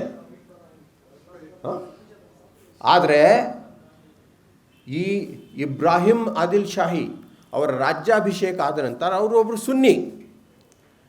ಅವರು ರಾಜ್ಯಾಭಿಷೇಕವಾದ ನಂತರ ತಮ್ಮ ರಾಜ್ಯ ಎಲ್ಲೆಲ್ಲಿದೆ ಅದನ್ನು ನೋಡಲಿಕ್ಕೆ ಹೋದ್ರಂತೆ. ರಾತ್ರಿ ಒಂದು ಸ್ಥಾನದಲ್ಲಿ ಇಳ್ಕೊಂಡ್ರಂತೆ. ಆ ಊರು ಅದು ಶಿಯಾಗಳ ಊರು. ಮುಂಜಾನೆ ಅಜಾನ್ ಆದಾಗ ಅದು ಸುನ್ನಿ ಅಜಾನ್ ಕೇಳಿ ಬಂತು. ರಾಜರಂದರು ಇದು ಶಿಯಾ ಊರು, ಇಲ್ಲಿ ಸುನ್ನಿ ಅಜಾನ್ ಯಾಕಿದೆ? ಆ ಊರಿನವ್ರನ್ನ ಕರೆದು ಕೇಳಿಸಿದಾಗ ಅವ್ರು ಹೇಳ್ತಾರೆ, ಇಲ್ಲ ನಾವೆಲ್ಲ ಶಿಯಾ, ಆದರೆ ರಾಜರು ಸುನ್ನಿ ಅಲ್ಲ, ಅದಕ್ಕಾಗಿ ನಾವು ರಾಜರನ್ನು ಖುಷಿಡುವುದಕ್ಕಾಗಿ ನಾವು ಸುನ್ನಿ ಅಜಾನ್ ಮಾಡಿದೆವು ಅಂತ ಊರಿನವ್ರು ಹೇಳಿದಾಗ ರಾಜ ಏನು ಹೇಳ್ತಾನೆ, ನೀವು ಮಾಡಿದ್ದು ತಪ್ಪು, ನೀವು ನಿಮ್ಮ ಧರ್ಮವನ್ನು ಪಾಲಿಸಬೇಕು, ನಾನು ಸುನ್ನಿ ಇದ್ದೇನೆಂತೆ ನೀವು ನಿಮ್ಮ ಪರಂಪರೆಯನ್ನು ಬಿಡಬೇಡಿರಿ. ಇದು ಇಬ್ರಾಹಿಂ ಆದಿಲ್ ಶಾಹ, ಅಂದರೆ ಅವನು ತನ್ನ ರಾಜಧರ್ಮವನ್ನು ಪಾಲಿಸಿದ. ಅವನ ಮಗ, ಅವನ ಹೆಸರು ಮೊಹಮ್ಮದ್ ಆದಿಲ್ ಶಾಹ. ಅವನು ಒಂದು ಸಣ್ಣ ಉದಾಹರಣೆ.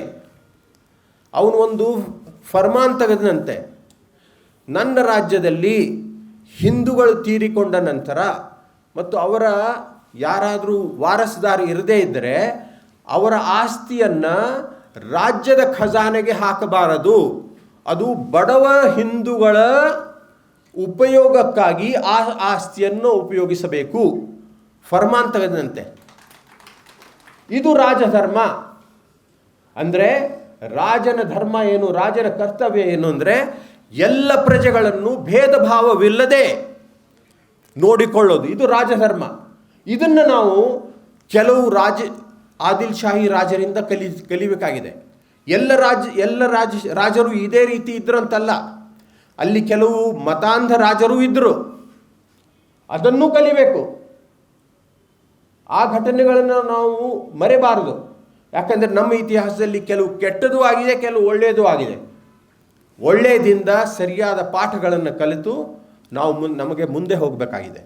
ನೋಡಿ ಮಿತ್ರರೇ, ಕೊನೆಯಲ್ಲಿ ನಾನು ಒಂದೇ ಮಾತನ್ನು ಹೇಳ್ತೇನೆ. ಇಡೀ ದೇಶದಲ್ಲಿ, ವಿಜಾಪುರ ಅಷ್ಟೇ ಅಲ್ಲ, ಮತ್ತು ದೇಶ ಅಂದಾಗ ನಾನು ಕೇವಲ ಇವತ್ತಿನ ದೇಶ ಹೇಳೋದಿಲ್ಲ, ಅವಿಭಾಜಿತ ಭಾರತದಲ್ಲಿ, ಅದು ಬಲೋಚಿಸ್ತಾನ್ ಹಿಡ್ಕೊಂಡು ಇವತ್ತಿನ ಬಾಂಗ್ಲಾದೇಶದವರೆಗೆ ನಮಗೆ ಅನೇಕ ಈ ತರಹದ ಕುರುಹುಗಳು ಸಿಗ್ತವೆ. Where Hindus and Muslims live together in harmony. Hindu kings, Muslim kings looked after their people without discrimination. Muslim Sufi saints, Hindu saints, they preached unity. ಇವತ್ತಿನವರೆಗೂ ಕೂಡ ಬಾಂಗ್ಲಾದೇಶದ national poet Kazi Nazrul Islam, he is regarded as a national poet of Bangladesh. ಅವರು ಒಂದು ಕಡೆಗೆ ಅವ್ರ ಹೆಸರಿನಲ್ಲಿ ಇಸ್ಲಾಂ ಇದೆ, ಕಾಜಿ ನಜರುಲ್ ಇಸ್ಲಾಂ. ಆದರೆ ಅವರು ಕಾಳಿ, ದುರ್ಗಾ, ಗಂಗಾ ಇವರ ಸ್ತುತಿಯಲ್ಲಿ ಅನೇಕ ಕವನಗಳನ್ನು ಬರೆದಿದ್ದಾರೆ. ಇದು ನಮ್ಮ ಪರಂಪರೆ. ಪಶ್ಚಿಮ ಪಾಕಿಸ್ತಾನಕ್ಕೆ ಹೋದರೆ ಅಲ್ಲಿ ಶಾ ಅಬ್ದುಲ್ ಲತೀಫ್, ಬುಲ್ಲೆ ಶಾ ಸಚಲ್ ಸರ್ಮಸ್ತ್ ಇತ್ಯಾದಿ ಅನೇಕ ಸೂಫಿ ಸಂತರು ಅವರು ಹಿಂದೂ ಮುಸ್ಲಿಂ ಏಕತೆಗಾಗಿ ಕೆಲಸ ಮಾಡಿದ್ದಾರೆ. ಈ ಎಲ್ಲ ಇತಿಹಾಸವನ್ನು ನಾವು ಇವತ್ತು ಜ್ಞಾಪಿಸಿಕೊಳ್ಳಬೇಕು. ಪಾಕಿಸ್ತಾನದಲ್ಲಿ ಜ್ಞಾಪಿಸಿಕೊಳ್ಳಬೇಕು, ಭಾರತದಲ್ಲಿ ಜ್ಞಾಪಿಸಿಕೊಳ್ಳಬೇಕು, ಬಾಂಗ್ಲಾದೇಶದಲ್ಲಿ ಜ್ಞಾಪಿಸಿಕೊಳ್ಳಬೇಕು.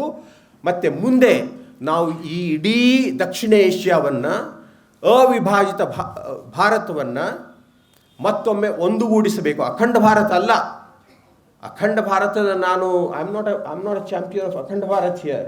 What I am saying is that all the people of South Asia should live as one family, just as the people of today's India should live as one family.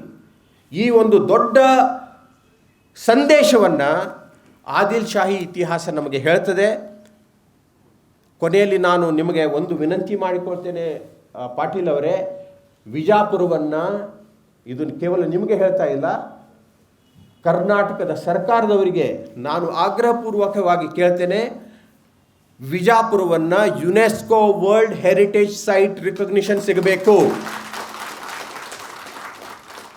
ವಿಜಾಪುರದಲ್ಲಿರುವಂಥ architectural heritage, social heritage, cultural heritage, spiritual heritage ಬಹುಶಃ ಇಡೀ ದೇಶದಲ್ಲಿ ಬಹಳ ವಿರಳವಾಗಿ ಸಿಗ್ತವೆ. ನಾನು ಮುಂಬೈಯವನು. ಕೇವಲ ಮುಂಬೈ ಒಂದು ಊರಿನಲ್ಲಿ there are 3 places that have been recognized as UNESCO world heritage sites. Why not Bijapur? ಅದಕ್ಕಾಗಿ ಎಲ್ಲರೂ ಕೂಡಿ ಕೆಲಸ ಮಾಡೋಣ. ಇಲ್ಲಿ ಯಾವುದೇ ಪಕ್ಷದ ರಾಜಕಾರಣವನ್ನು ತರದೆ ಕರ್ನಾಟಕದ ಹಿತಕ್ಕಾಗಿ, ಭಾರತದ ಹಿತಕ್ಕಾಗಿ ಈ ಒಂದು ಕೆಲಸ ಮಾಡೋಣ. ಇಷ್ಟು ಹೇಳಿ ನನ್ನ ಮಾತುಗಳನ್ನು ಮುಗಿಸ್ತೇನೆ. ಜೈ ಕರ್ನಾಟಕ, ಜೈ ಹಿಂದ್, ಜೈ ಜಗತ್. ಕುಲಕರ್ಣಿಯವರಿಗೆ ಅನಂತ ಧನ್ಯವಾದಗಳು. ಈಗ ತಾನೇ ಆಗಮಿಸಿರ್ತಕ್ಕಂಥ ನಸೀರ್ ಅಹಮದ್ MLC ಅವರಿಗೆ ಅಖಿಲ ಭಾರತ ವೀರಶೈವ ಲಿಂಗಾಯತ ವಿಜಾಪುರ ಘಟಕದ ಅಧ್ಯಕ್ಷರಾಗಿರ್ತಕ್ಕಂಥ, ನಮ್ಮೆಲ್ಲರ ಹಿರಿಯರಾಗಿರ್ತಕ್ಕಂಥ VC ನಾಕಣ್ಣವರು ಅವರಿಗೆ ಪುಷ್ಪಗುಚ್ಛವನ್ನು ಅರ್ಪಿಸಿ ಗೌರವಿಸಬೇಕೆಂದು ಕೇಳಿಕೊಳ್ತಾ ಇದ್ದೇನೆ.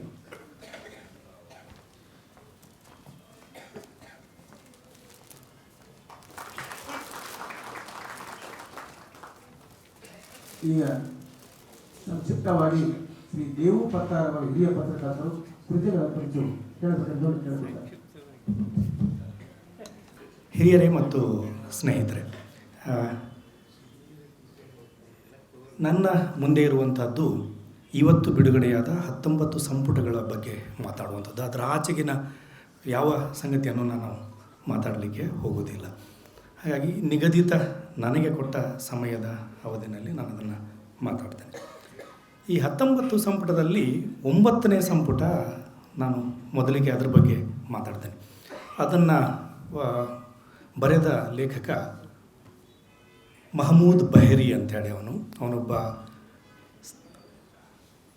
ಅವನೊಬ್ಬ ಗೋಗಿಯಲ್ಲಿ, ಶಹಾಪುರದಿಂದ ಒಂದು ಸಣ್ಣ ಟೌನ್ ಅಲ್ಲದು, ವಿಲೇಜ್ ಗೋಗಿ.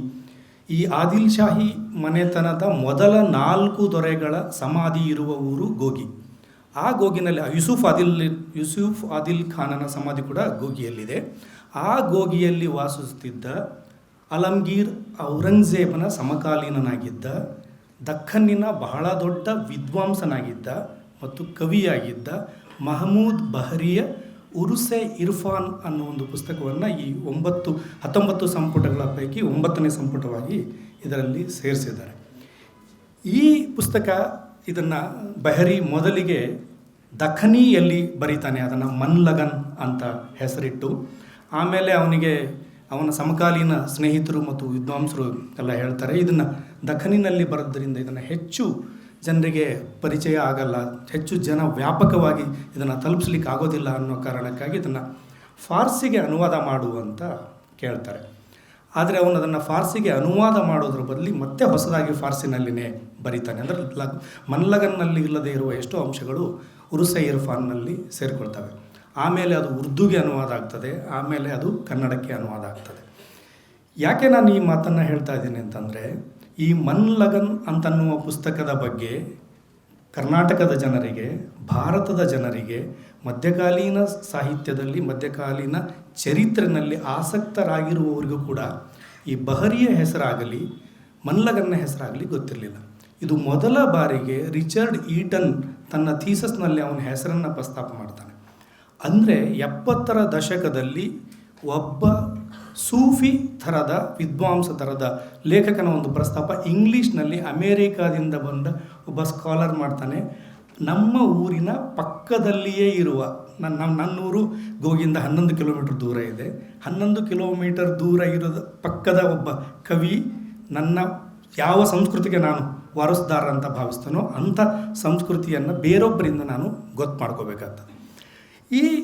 ಇಷ್ಟೇ ಆಗಿದ್ದರೆ ಈ ಮಹಮ್ಮೂದ್ ಬಹರೀದ್ ಅಂಥದ್ದೇನು ಏನೋ ಎಲ್ಲ ಕವಿಗಳು 100 ಜನ ಕವಿಗಳಾಗಿದ್ದಾರೆ, ವಿದ್ವಾಂಸರಿದ್ದಾರೆ, ಅದರಲ್ಲಿ ಬಹರಿ ಕೂಡ ಒಬ್ಬನು ಅಂತ ನಾವು ಅನ್ಕೋಬಹುದು. ಆದರೆ ಬಹರಿ ಅಂಥ ಕವಿ ಮಾತ್ರ ಅಲ್ಲ. ಬಹರಿಯ ಆ ಉರುಸ ಇರ್ಫಾನಿನ ಶಬ್ದದ ಅರ್ಥ ಏನಂದರೆ ಸ್ವರ್ಗದ ಕೀಲಿಕೈ ಅಂತ. ಸ್ವರ್ಗದ ಕೀಲಿಕೈಯನ್ನು ಆಭರಣಗಳ ಮೂಲಕ, ಕವಿತೆಯ ಮೂಲಕ, ಕಾವ್ಯದ ಮೂಲಕ ಕಟ್ಟಿಕೊಡುವ ಪ್ರಯತ್ನವನ್ನು ಮಹಮ್ಮೂದ್ ಬಹರಿ ಮಾಡಿದ್ದ. ಇವನ ಮಾತುಕತೆ, ಇವನ ಬರವಣಿಗೆ, ಇವನ ಆಲೋಚನಾ ಕ್ರಮದ ಬಗ್ಗೆ ಕೆಲವರು ಔರಂಗಜೇಬನಿಗೆ ದೂರು ಹೇಳ್ತಾರೆ. ಔರಂಗಜೇಬನಿಗೆ ದೂರು ಹೇಳಿದರೆ ಅವನೊಬ್ಬ ವಿಚಾರಣೆಗಾಗಿ ಒಬ್ಬ ಪ್ರಸಿದ್ಧ ನಿರ್ಣಾಯಕನನ್ನು ಕಳಿಸಿಕೊಡ್ತಾನೆ. ಅವನು ಆ ನಿರ್ಣಾಯಕ ಬಂದವನು ಹಿಂದೆ ಎಷ್ಟು ಈ ಥರದ ನಿರ್ಣಯಗಳಿಗೆ ಹೋಗಿರ್ತಾನೆ, ಅಲ್ಲೆಲ್ಲ ಹತ್ಯೆಗೆ ಆದೇಶ ಮಾಡಿ ಬಂದವನಾಗಿರ್ತಾನೆ ಅವನು. ಆದರೆ ಬಹರಿಯ ಜೊತೆಗಿನ ಸಂವಾದ ಮತ್ತು ಚರ್ಚೆನಲ್ಲಿ ಬಹರಿ ಅವನಿಗೆ ಕನ್ವಿನ್ಸ್ ಮಾಡಲಿಕ್ಕೆ ಸಾಧ್ಯ ಆಗ್ತದೆ. ಇಷ್ಟು ಹೇಳಿದ ಮೇಲೆ ಕೂಡ ಔರಂಗಜೇಬನಿಗೆ ಸಮಾಧಾನ ಆಗದೆ ಸ್ವತಃ ಬಹರಿಯನ್ನು ಭೇಟಿ ಮಾಡಲು ಗೋಗಿಗೆ ಬರ್ತಾನೆ. ಗೋಗಿನಲ್ಲಿ ಬಂದಾಗ ಬಹರಿಯನ್ನು ಭೇಟಿ ಮಾಡಲಿಕ್ಕೆ ಹೋದಾಗ ಒಂದು ಗೌನನ್ನು ಪಕ್ಕಕ್ಕೆ, ಹರಿದ ಗೌನ್ ಇರ್ತದೆ, ಆ ಗೌನನ್ನು ಪಕ್ಕಕ್ಕೆ ಇಟ್ಟಿರ್ತಾನೆ. ಔರಂಗಜೇಬನ್ನ ಮಾತಾಡಿ ಹೇಳಿದಾಗ ಆ ಗೌನ್ ನಡುಗ್ತಾ ಇರ್ತದೆ. ಏನದು ಅಂತ ಔರಂಗಜೇಬ್ ಕೇಳಿದರೆ, ದೊರೆಗೆ ಗೌರವ ತಲುಪಿಸುವ ಕೆಲಸವನ್ನು ನಾನು ಗೌನಿಗೆ ವಹಿಸಿದ್ದೀನಿ ಅಂತ ಹೇಳ್ತಾರೆ. ಔರಂಗಜೇಬ್ ಥರದ ಒಬ್ಬ ದೊರೆಗೆ ಒಬ್ಬ ವಿದ್ವಾಂಸ ತೋರಿಸಬಹುದಾದ ಪ್ರತಿಕ್ರಿಯೆ, ಪ್ರತಿಭಟನೆಯೂ ಹೌದು, ದಾಖಲೀಕರಣವೂ ಹೌದು. ಅಂತಹ ಒಬ್ಬ ವಿದ್ವಾಂಸನ ಒಂದು ಕಾವ್ಯ ಈ ಸಂಪುಟದಲ್ಲಿ ಇದೆ ಅಂತನ್ನುವುದು ಭಾಳ ಮಹತ್ವದ ಸಂಗತಿ. ನಾನು ಈಗ ಸ್ವಲ್ಪ ಹಿಂದಕ್ಕೆ ಹೋಗುವುದಾದರೆ, ಭಾರತದ ಇತಿಹಾಸದಲ್ಲಿ ಕರ್ನಾಟಕ ಅಥವಾ ದಕ್ಕನ್ ಅಂತ ಯಾವುದನ್ನು ಈಗ ನಾವು ಕರಿತೇವೆ, ಅಂದರೆ ಆಂಧ್ರ ಮತ್ತು ತೆಲಂಗಾಣ ಮತ್ತು ಮಹಾರಾಷ್ಟ್ರ ಮತ್ತು ಕರ್ನಾಟಕದ ಉತ್ತರ ಭಾಗವನ್ನು ಒಳಗೊಂಡ ಪ್ರದೇಶ ದಕ್ಕನ್ ಪ್ರಸ್ಥಭೂಮಿ ಭಾರತದ ಇತಿಹಾಸದಲ್ಲಿ ಅತ್ಯಂತ ಅವಗಣನೆಗೆ, ಕಡೆಗಣನೆಗೆ ಒಳಗಾದಂಥ ಪ್ರದೇಶ. ನಾವು ಈ ಪುಸ್ತಕ ಪ್ರಕಟಣೆಯ ಒಂದು ಚರಿತ್ರೆಯನ್ನು ಹಿಂದಕ್ಕೆ, ಅಂದರೆ ಬರಹ ವಿದ್ವಾಂಸರು ಇದರ ಬಗ್ಗೆ ಹಿಂದಕ್ಕೆ ನೋಡೋದಾದರೆ 1935ರಲ್ಲಿ ದಕ್ಕನ್ ಬಗ್ಗೆ ನಡೆದ ಚರ್ಚೆಗಳು ಬಹಳ ಕಡಿಮೆ ಇದ್ದವು. 35 ಮೊದಲ ಬಾರಿಗೆ ಭಾರತದ ಪರಿಪ್ರೇಕ್ಷ್ಯದಲ್ಲಿ ದಕ್ಕನನ್ನು ನೋಡುವ ಪರಿಪಾಠಕ್ಕೆ ಒಂದು ಮೈಲಿಗಲ್ಲಾಯಿತು.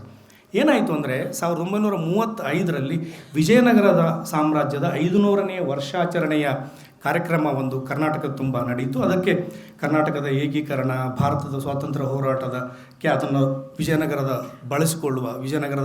ಗರಿಮೆಯನ್ನು ಬಳಸಿಕೊಳ್ಳುವ ಉದ್ದೇಶ ಕೂಡ ಇತ್ತು. ಹೀಗೆ ದಕ್ಕನ್ ಬಗ್ಗೆ ವಿಜಯನಗರದ ಗಮನ ಸೆಳೆದ ಮೇಲೆ ಎಲ್ಲ ವಿದ್ವಾಂಸರು, ಭಾರತೀಯ ವಿದ್ವಾಂಸರು ದಕ್ಕನ್ ಬಗ್ಗೆ ಯೋಚನೆ ಮಾಡಲಿಕ್ಕೆ ಶುರು ಮಾಡಿದರು. ಹರೂನ್ ಖಾನ್ ಶೇರ್ವಾನಿ ಅಂತ ಪಂಡಿತ್ ಜವಾಹರ್ಲಾಲ್ ನೆಹರು ಅವರ ಸಹಪಾಠಿಯಾಗಿದ್ದವರು. ಅವರು ನೆಹರು ಪ್ರಧಾನಮಂತ್ರಿಯಾಗಿದ್ದ ಕಾಲದಲ್ಲಿ ಪ್ರಧಾನಮಂತ್ರಿಯಾಗಿ ಪ್ರಮಾಣ ವಚನ ಸ್ವೀಕರಿಸುವ ಸಮಾರಂಭಕ್ಕೆ ಆಯ್ದ 100 ಜನರ ಆಮಂತ್ರಣ ಕೊಟ್ಟವರಲ್ಲಿ ಹರೂನ್ ಖಾನ್ ಶೇರ್ವಾನಿ ಅವರು ಕೂಡ ಒಬ್ಬರಾಗಿದ್ದರು. ಅವರು ರಾಜ್ಯಶಾಸ್ತ್ರ ಮತ್ತು ಇತಿಹಾಸದಲ್ಲಿ ಉಸ್ಮಾನಿಯಾ ವಿಶ್ವವಿದ್ಯಾಲಯದ ಮುಖ್ಯಸ್ಥರಾಗಿದ್ದವರು. ಹೀಗೆ ಇರುವ ಹರೂನ್ ಖಾನ್ ಶೇರ್ವಾನಿಯವರು Mahmud Gawan a great wazir of Bahmani ಅಂತನ್ನೋ ಒಂದು ಪುಸ್ತಕವನ್ನು ಪ್ರಕಟಿಸಿದರು. ಇದು ದಕ್ಕನ್ ಸಂಬಂಧಪಟ್ಟ ಹಾಗೆ ಮೊದಲ ಬಾರಿಗೆ ಒಂದು ಮಹತ್ವದ ಕೆಲಸ ಅಂತ ನಡೆದಿತ್ತು. ಅಂದರೆ ಇದಕ್ಕಿಂತ ಮುಂಚೆ ಯಾರು ನಡೆದಿರಲಿಲ್ವಾ ಅಂತಂದರೆ, ಬ್ರಿಟಿಷ್ ಅಧಿಕಾರಿಗಳ ಕಾಲದಲ್ಲಿ ಭಾರತದ ಇತಿಹಾಸವನ್ನು ರಚಿಸಬೇಕು ಅಂತನ್ನೋ ಕಾರಣಕ್ಕಾಗಿ ತುಂಬ ಜನ ಕೆಲಸ ಮಾಡ್ತಾಯಿದ್ರು. ಈ ಸಂಪುಟಗಳಲ್ಲಿ 19 ಸಂಪುಟಗಳಲ್ಲಿ ಮೊದಲ 4 ಸಂಪುಟಗಳಾಗಿರುವ ಗುಲ್ಶನ್-ಎ ಇಬ್ರಾಹಿಂ, ತಾರೀಖೆ ಫರಿಷ್ತಾ, ಗುಲ್ಶನ್-ಎ ಇಬ್ರಾಹಿಂ ಅಂತ ಕರೆಸಿಕೊಳ್ಳುವ ಫರಿಷ್ತಾನ ಪುಸ್ತಕಗಳು ಭಾರತದ ಮಧ್ಯಕಾಲೀನ ಭಾರತದ ಚರಿತ್ರೆಯನ್ನು ಕಟ್ಟುವುದಕ್ಕಾಗಿ ಇರುವ ಅತ್ಯಂತ ಮಹತ್ವದ ಆಕರ ಗ್ರಂಥಗಳಾಗಿದ್ದವು. ಆದಿಲ್ಶಾಹಿ ಮತ್ತು ಅಹಮದ್ ನಗರದಲ್ಲಿ ಅಲ್ಲಿ ವಾಸಿಸುತ್ತಿದ್ದ ಆಸ್ಥಾನ ಇತಿಹಾಸಕಾರನಾಗಿದ್ದ ಫರಿಷ್ತಾ ಭಾರತದ ಮಧ್ಯಕಾಲೀನ ಭಾರತದ ಭಾಳ ಮಹತ್ವದ ವಿದ್ವಾಂಸನಾಗಿದ್ದ, ಇತಿಹಾಸಕಾರನಾಗಿದ್ದ. ಫರಿಷ್ತಾನ ಪುಸ್ತಕದ ಸಹಾಯ ಇಲ್ಲದೆ ಮಧ್ಯಕಾಲೀನ ಭಾರತವನ್ನು ಕಟ್ಟಲು ಸಾಧ್ಯವೇ ಇಲ್ಲ. ಅವನು ಎಷ್ಟು ಇಂಪಾರ್ಟೆಂಟ್ ಹಿಸ್ಟೋರಿಯನ್ ಆಗಿದ್ದ ಫರಿಷ್ತಾ ಅಂತಂತಂದರೆ, ಆ ಫರಿಷ್ತಾನ ಪುಸ್ತಕದ ಮಹತ್ವವನ್ನು ಮನಗಂಡ ಕರ್ನಲ್ಲೊಬ್ಬರು ಚೆನ್ನೈನಲ್ಲಿ, ಈಗ ಚೆನ್ನೈ ಅಂತ ಕರೆಯುವ ಮದ್ರಾಸ್ನಲ್ಲಿ ಒಬ್ಬ ಬ್ರಿಟಿಷ್ ಅಧಿಕಾರಿ ಇದ್ದ, ಜಾನ್ ಬ್ರಿಗ್ಸ್ ಅಂತ. ಅವನು ಅವನಿಗೆ ಫಾರ್ಸಿ ಬರ್ತಿರಲಿಲ್ಲ. ಈ ಪುಸ್ತಕದ ಮಹತ್ವವನ್ನು ಅರಿತು ತನ್ನ ಹುದ್ದೆಗೆ ರಾಜೀನಾಮೆಯನ್ನು ನೀಡಿ ಫಾರ್ಸಿ ಕಲಿತು ಅದನ್ನು ಇಂಗ್ಲೀಷಿಗೆ ಅನುವಾದ ಮಾಡಿದ, ಜಾನ್ ಬ್ರಿಗ್ಸ್ ಅಂತ. ಅವನ ಅನುವಾದದಲ್ಲಿ ಬಹುತೇಕ ಒಟ್ಟು ಫರಿಷ್ತಾನ ಎಲ್ಲ ಪಠ್ಯ ಇದ್ದರೂ ಕೂಡ ಅದನ್ನು ಮಾತ್ರಕ್ಕೆ ತೃಪ್ತರಾಗದ ಬೇರೆ ಇತಿಹಾಸಕಾರರು, ಬ್ರಿಟಿಷ್ ಹಿಸ್ಟೋರಿಯನ್ಸ್ ಏನು ಮಾಡಿದರು, ಎಲಿಯಟ್ ಡಾಸನ್ ಅಂತನ್ನುವ ಇತಿಹಾಸಕಾರ ಮತ್ತು ಅಲೆಕ್ಸಾಂಡರ್ ಡೋವ್ ಅನ್ನೋ ಇತಿಹಾಸಕಾರರು, ಜೊನಾಥನ್ ಸ್ವಿಫ್ಟ್, ಇವರೆಲ್ಲರೂ ಕೂಡ ಫರಿಷ್ತಾನನ್ನು ಇಂಗ್ಲೀಷ್ಗೆ ತೊಗೊಂಬಂದರು. ಇಂಗ್ಲೀಷ್ನಲ್ಲಿ ಬಹಳ ಮಹತ್ವದ ಇತಿಹಾಸಕಾರ ಅಂತ ನೋಡಿಕೊಂಡಾಗೂ ಕೂಡ ಇಂಗ್ಲೀಷ್ನ ಅದನ್ನು ತಗೊಂಡು ಅವನನ್ನು ಸೋರ್ಸ್ ಆಕರ ಅಂತ ತಗೊಂಡ್ಮೇಲೂ ಕೂಡ ಭಾರತದ ಚರಿತ್ರೆಯನ್ನು ಕಟ್ಟಲಿಕ್ಕೆ ಅವನನ್ನು ಬಳಸ್ಕೊಂಡ್ರೆ ಹೊರತು ದಕ್ಕನಿನ ಚರಿತ್ರೆಯಲ್ಲಿ ಅವನು ಭಾಳ ಮುಖ್ಯವಾದ ಲೇಖಕ ಅಂತ ಆಗಲಿಲ್ಲ. ಆದರೆ ಈ ಫರಿಷ್ತಾ ಮೊದಲ ಬಾರಿಗೆ ಉರ್ದುವಿನಿಂದ ಕನ್ನಡಕ್ಕೆ ಬಂದ ಅಂತನ್ನುವುದು ಬಹಳ ವಿಶೇಷವಾದ ಮತ್ತು ಮಹತ್ವದ ಕೆಲಸ ಅನ್ನೋದು ಈ ಪುಸ್ತಕಗಳ ಪ್ರಕಟಣೆಯ ಮಹತ್ವದ ಬಗ್ಗೆ ಹೇಳ್ತದೆ ಅಂತ ನಾನು ಭಾವಿಸ್ತೇನೆ.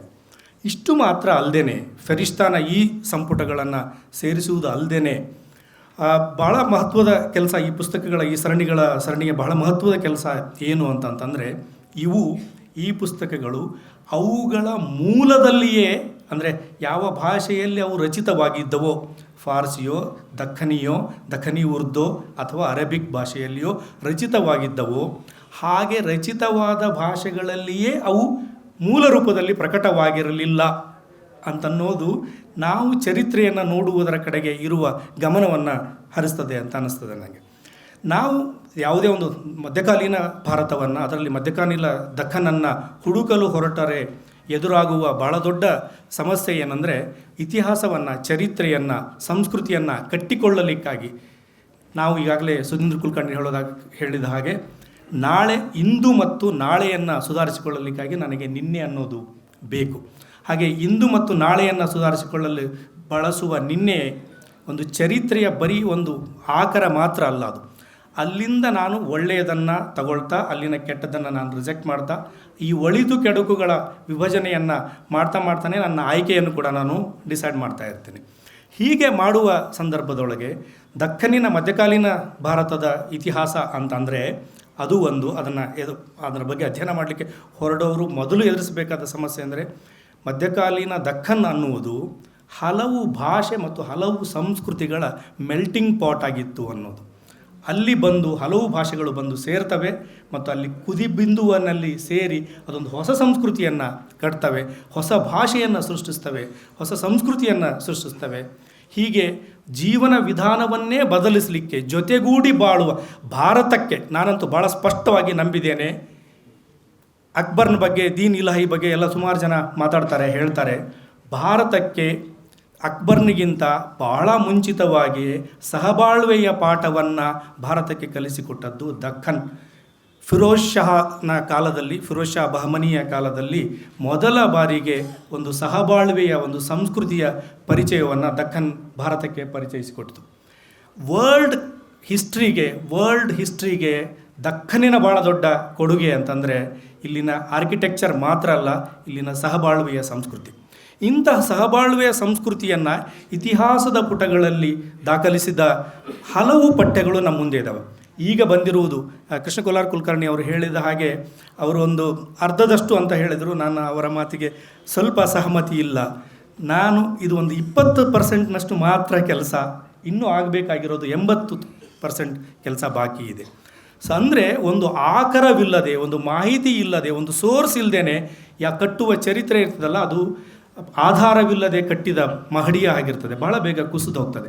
ಇಲ್ಲಿ ಈ ಪುಸ್ತಕಗಳ ಮಹತ್ವ ಇರೋದು, ಇವುಗಳು ಒರಿಜಿನಲ್ ಆಗಿ ಲೇಖಕರೇ ಬರೆದ, ಅವರ ಆಸ್ಥಾನದಲ್ಲಿದ್ದವರೇ ಬರೆದ. ಹಾಗಾಗಿ ಬರೀ ಆಸ್ಥಾನದ ಪಠ್ಯ ಮಾತ್ರ ಅಲ್ಲ, ಜನಸಾಮಾನ್ಯರ ಬದುಕಿನ ವಿವರಗಳು ಕೂಡ ಇದರಲ್ಲಿ ದಾಖಲಾಗಿವೆ, ಜನಸಾಮಾನ್ಯರ ಸಂಸ್ಕೃತಿ ಕೂಡ ಇದರಲ್ಲಿ ದಾಖಲಾಗಿದೆ, ಆಡಳಿತ ವ್ಯವಸ್ಥೆ, ಸಹಬಾಳ್ವೆ ಎಲ್ಲವೂ ಇಲ್ಲಿ ದಾಖಲಾಗಿದೆ. ಹೀಗಾಗಿ ಇದಕ್ಕೊಂದು ಚರಿತ್ರೆಯನ್ನು ಪುನರ್ರಚಿಸಲು ಹೊರಡುವವರಿಗೆ ಇವು ಭಾಳ ಮಹತ್ವದ ಕರ್ನಾಟಕದ ಚರಿತ್ರೆಯನ್ನು ಬರೀಲಿಕ್ಕೆ ಶುರು ಮಾಡಿದ ಕರ್ನಾಟಕದ ಗತವೈಭವವನ್ನು ದಾಖಲಿಸುವ ಸಂದರ್ಭದೊಳಗೆಲ್ಲ ಉತ್ತರ ಕರ್ನಾಟಕದ ಬೀದರ್, ಗುಲ್ಬರ್ಗ, ಬಿಜಾಪುರಗಳು ಹೊರಗಡೆ ನಿಲ್ತವೆ. ಆ ಹೊರಗಡೆ ನಿಲ್ಲದ ಹಾಗೆ ಇದು ಕೂಡ ಭಾರತದ ಸಂಸ್ಕೃತಿಯ ಹೇಗೆ ಒಂದು ಭಾಗವೋ ಹಾಗೆ ಕರ್ನಾಟಕದ ಕನ್ನಡ ಸಂಸ್ಕೃತಿಯ ಭಾಗವಾಗಿಯೇ ಈ ನಗರಗಳು, ಇಲ್ಲಿನ ಸಂಸ್ಕೃತಿ ಕೂಡ ಇದೆ ಅನ್ನುವುದನ್ನು ಮತ್ತೆ ಮತ್ತೆ ಒತ್ತಿ ಹೇಳುವ, ಸಾಬೀತು ಮಾಡುವ ಕೆಲಸವನ್ನು ಈ 19 ಸಂಪುಟಗಳು ಮಾಡ್ತಾಯಿದ್ದಾವೆ. ನಾನೀಗ ಹೇಳಿದಾಗೆ ಈ ಒಂದು 20% ಕೆಲಸ ಅಂತ ಹೇಳುವ ಸಂದರ್ಭದೊಳಗೆ ನನ್ನ ತಲೆಯಲ್ಲಿ ಇದ್ದದ್ದು ಏನಂತಂದರೆ, ಫಾರ್ಸಿ, ಅರಬ್ಬಿ, ದಖನಿ ಉರ್ದು ಮಾತ್ರವಲ್ಲದೆ ಮರಾಠಿ, ತೆಲುಗು, ಕನ್ನಡದಲ್ಲಿ ಇರುವ ಪಠ್ಯಗಳು ಕೂಡ ಇದ್ದಾವೆ. ಭಾಳ ಕಡಿಮೆ ಇದ್ದಾವೆ. ಮರಾಠಿನಲ್ಲಿ ತುಂಬ ಜಾಸ್ತಿ ಇದೆ, ತೆಲುಗಿನಲ್ಲಿ ಸ್ವಲ್ಪ ಕಡಿಮೆ ಇದೆ, ಕನ್ನಡದಲ್ಲಿ ಇಲ್ಲವೇ ಇಲ್ಲ ಅನ್ನೋಷ್ಟು ಕಡಿಮೆ ಇದೆ. ಆ ಪಠ್ಯಗಳು ಕೂಡ ಬೇರೆ ಬೇರೆ ಭಾಷೆಗೆ, ಈಗ ಹೇಗೆ ಆದಿಲ್ಶಾಹಿ ಅನುವಾದದ ಸಂಪುಟಗಳು ಇಂಗ್ಲೀಷ್ ಮತ್ತು ಉರ್ದುವಿಗೆ ಹೋಗ್ತಾ ಇದ್ದಾವೋ ಹಾಗೆ ಕನ್ನಡದ ಪಠ್ಯಗಳು, ತೆಲುಗಿನ, ಮರಾಠಿಯ ಪಠ್ಯಗಳು ಕೂಡ ಇಂಗ್ಲೀಷ್ ಮತ್ತು ಉರ್ದು ಭಾಷೆಗೆ ತರ್ಜುಮೆ ಆಗಬೇಕು. ಈ ಅನುವಾದ ಅನ್ನುವ ಒಂದು ಪ್ರಕ್ರಿಯೆ ಏನಿದೆಯಲ್ಲ, ಇದೊಂದು ಬೀಜ ನೆಡುವ ಕ್ರಿಯೆ. ಇದು ಮುಂದೆ ನಾವು ನೆಟ್ಟ ಬೀಜ ನಮ್ಮ ಕಣ್ಣು ಮುಂದೆಯೇ ಹಣ್ಣಾಗ್ತದೆ, ಗಿಡವಾಗ್ತದೆ, ಅದನ್ನು ನಾವು ಅನುಭವಿಸ್ತೀವಿ ಅಂತ ಅಲ್ಲ, ಅದನ್ನು ಅನುಭವಿಸುವ ಮುಂದಿನ ತಲೆಮಾರಿನ ಜನ ಬರ್ತಾರೆ. ಹಾಗೆ ನಿನ್ನೆಯ ಗಿಡದ ಒಂದು ಬೀಜ ಇವತ್ತು ನೆಟ್ಟು ನಾಳೆ ಜನಕ್ಕೆ ಹಣ್ಣು ತಿನ್ನುವ ಕೆಲಸವನ್ನು, ಹಣ್ಣು ತಿನ್ನುವ ಒಂದು ಅವಕಾಶವನ್ನು ಈ ಯೋಜನೆ ಒಂದು ಮಾಡಿದೆ ಮತ್ತು ಅದೊಂದು ಬಹಳ ಮಹತ್ವದ ಕೆಲಸ ಮಾಡಿದೆ. ನಾನೀಗಲೇ ಪ್ರಸ್ತಾಪ ಮಾಡಿದ ಹಾಗೆ 1935 ನಂತರದ ಈ ದಕ್ಕನಿನ ಇತಿಹಾಸವನ್ನು ದಾಖಲಿಸುವ ಕೆಲಸದಲ್ಲಿ ಮಾತ್ರವಲ್ಲದೆ ಒಟ್ಟು ಭಾರತೀಯ ಭಾಷೆಗಳಲ್ಲಿನೇ ಇಂಥದ್ದೊಂದು ಅಪರೂಪದ, ಮಹತ್ವದ, ಅಪೂರ್ವ ಪ್ರತಿ ಶಬ್ದವನ್ನು ನಾನು ಅಳೆದು ತೂಗಿ ಮಾತಾಡ್ತಾ ಇದ್ದೇನೆ. ಇಂಥದ್ದೊಂದು ಮಹತ್ವದ, ಅಪರೂಪದ, ಅಪೂರ್ವ ಕೆಲಸ ಹಿಂದೆಂದೂ ಆಗಿರಲಿಲ್ಲ.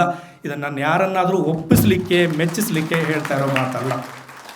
ಮತ್ತು ಇಂತಹ ಕೆಲಸ ಪ್ರತಿಯೊಂದು ಭಾರತೀಯ ಭಾಷೆನಲ್ಲೂ ಆಗಬೇಕನ್ನೋದು ನಮ್ಮ ಆಸೆ ಮತ್ತು ಕನಸು. ನಾವು ಕನಸು ಕಾಣೋದಕ್ಕೆ ಏನೂ ತಪ್ಪಿಲ್ಲ. ನಾವು ಕನಸು ಕಾಣೋದರಲ್ಲಿ ನಮ್ಮ ಕನಸು ಕಂಡ್ರೆ ಮಾತ್ರ ಅದನ್ನು ನನಸಾಗಿಸುವ, ಸಾಕಾರಗೊಳ್ಳುವ ನೆಲೆಯಲ್ಲಿ ನಾವು ಚಲಿಸಲಿಕ್ಕೆ ಸಾಧ್ಯ ಆಗ್ತದೆ. ಹಾಗೆಯೇ ಹೀಗೆ ನಾನೀಗ ಹೇಳಿದಾಗೆ ಅವೆಲ್ಲವುಗಳು ಭಾರತೀಯ ಪುಸ್ತಕ ಪ್ರಕಟಣ ಪ್ರಪಂಚದ ಇತಿಹಾಸದಲ್ಲಿ ಇದೊಂದು ಮೈಲಿಗಲ್ಲು. ಭಾರತೀಯ ಪುಸ್ತಕ ಪ್ರಕಟಣ ಪ್ರಪಂಚದಲ್ಲಿ ಇದೊಂದು ಮೈಲಿಗಲ್ಲು, ಇದೊಂದು ಸುವರ್ಣ ಬಿಂದು ಅಂತ ಹೇಳ್ಬೋದು. ಇಂಥ ಮಹತ್ವದ ಕೆಲಸವನ್ನು ಮಾಡಿದ ಎಲ್ಲರೂ, ಇದರಲ್ಲಿ ಯಾರು ಹೆಚ್ಚು ಯಾರು ಕಡಿಮೆ ಅಂತ ಇರೋದಿಲ್ಲ. ಯಾವುದೇ ಒಂದು ಯೋಜನೆಯಲ್ಲಿ ಆ ಪುಸ್ತಕವನ್ನು ಜೆರಾಕ್ಸ್ ಮಾಡಿಕೊಟ್ಟ, ಲೈಬ್ರರಿನಲ್ಲಿ ಕಾಪಿಟ್ಟ, ಅದನ್ನು ಮುಂದಿನ ತಲೆಮಾರಿಗೆ ಸಾಗಿಸ್ಬೇಕಂತ ಅನುವಾದ ಮಾಡಿದ, ಅದನ್ನು DTP ಮಾಡಿದ, ಸಂಪಾದಿಸಿದ, ಅನುವಾದಿಸಿದ, ಹಣಕಾಸಿನ ನೆರವು ನೀಡಿದ ಎಲ್ಲರೂ ಈ ಯೋಜನೆಯನ್ನು ಸಾಕಾರಗೊಳಿಸಲಿಕ್ಕೆ ಪ್ರಯತ್ನಿಸಿದವರು. ಅವರೆಲ್ಲರಿಗೂ ಇದರ ಹಿರಿಮೆ, ಹೆಮ್ಮೆ, ಗೌರವ ಮತ್ತು ಮುಂದಿನ ತಲೆಮಾರುಗಳವರೆಗೂ ಇದು ನೆನಪಿಡುವಂತಹ ಕೆಲಸ ಅಂತನ್ನೋ ಮಾತುಗಳನ್ನು ಹೇಳ್ತಾ, ನಾನು ಸ್ವಲ್ಪ ಜಾಸ್ತಿ ಟೈಮ್ ತಗೊಂಡೆ ಅಂತ ಅನಿಸ್ತದೆ. ನನಗೆ ಇಲ್ಲಿ ಮಾತನಾಡಲು ಅವಕಾಶ ಮಾಡಿಕೊಟ್ಟ ಎಲ್ಲರಿಗೂ ಧನ್ಯವಾದಗಳನ್ನು ಹೇಳ್ತೇನೆ. ನಮಸ್ಕಾರ. ಧನ್ಯವಾದಗಳು. ಈಗ ಘನ ಉಪಸ್ಥಿತಿ ಹೊಂದಿರುವ ಡಾಕ್ಟರ್ MB ಪಾಟೀಲ್ ಅವರು ಎರಡು ವಿಚಾರಗಳನ್ನು ಹಂಚಿಕೊಳ್ಬೇಕಂತ ವಿನಂತಿ ಪೂರ್ವಕವಾಗಿ ಕೇಳ್ಕೊಳ್ತಾರೆ.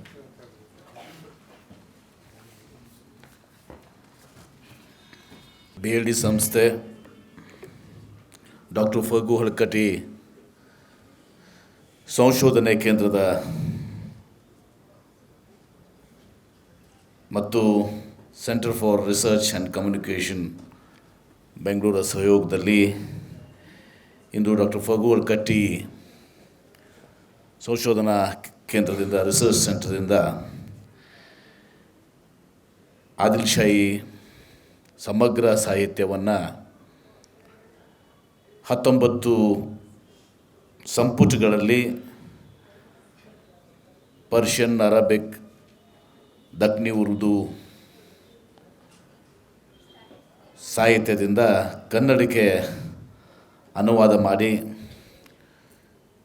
ಇಂದು ರಾಜ್ಯದ ರಾಜಧಾನಿ ಬೆಂಗಳೂರಿನಲ್ಲಿ ಈ ಪುಸ್ತಕವನ್ನು ಬಿಡುಗಡೆಗೊಳಿಸಿದಂಥ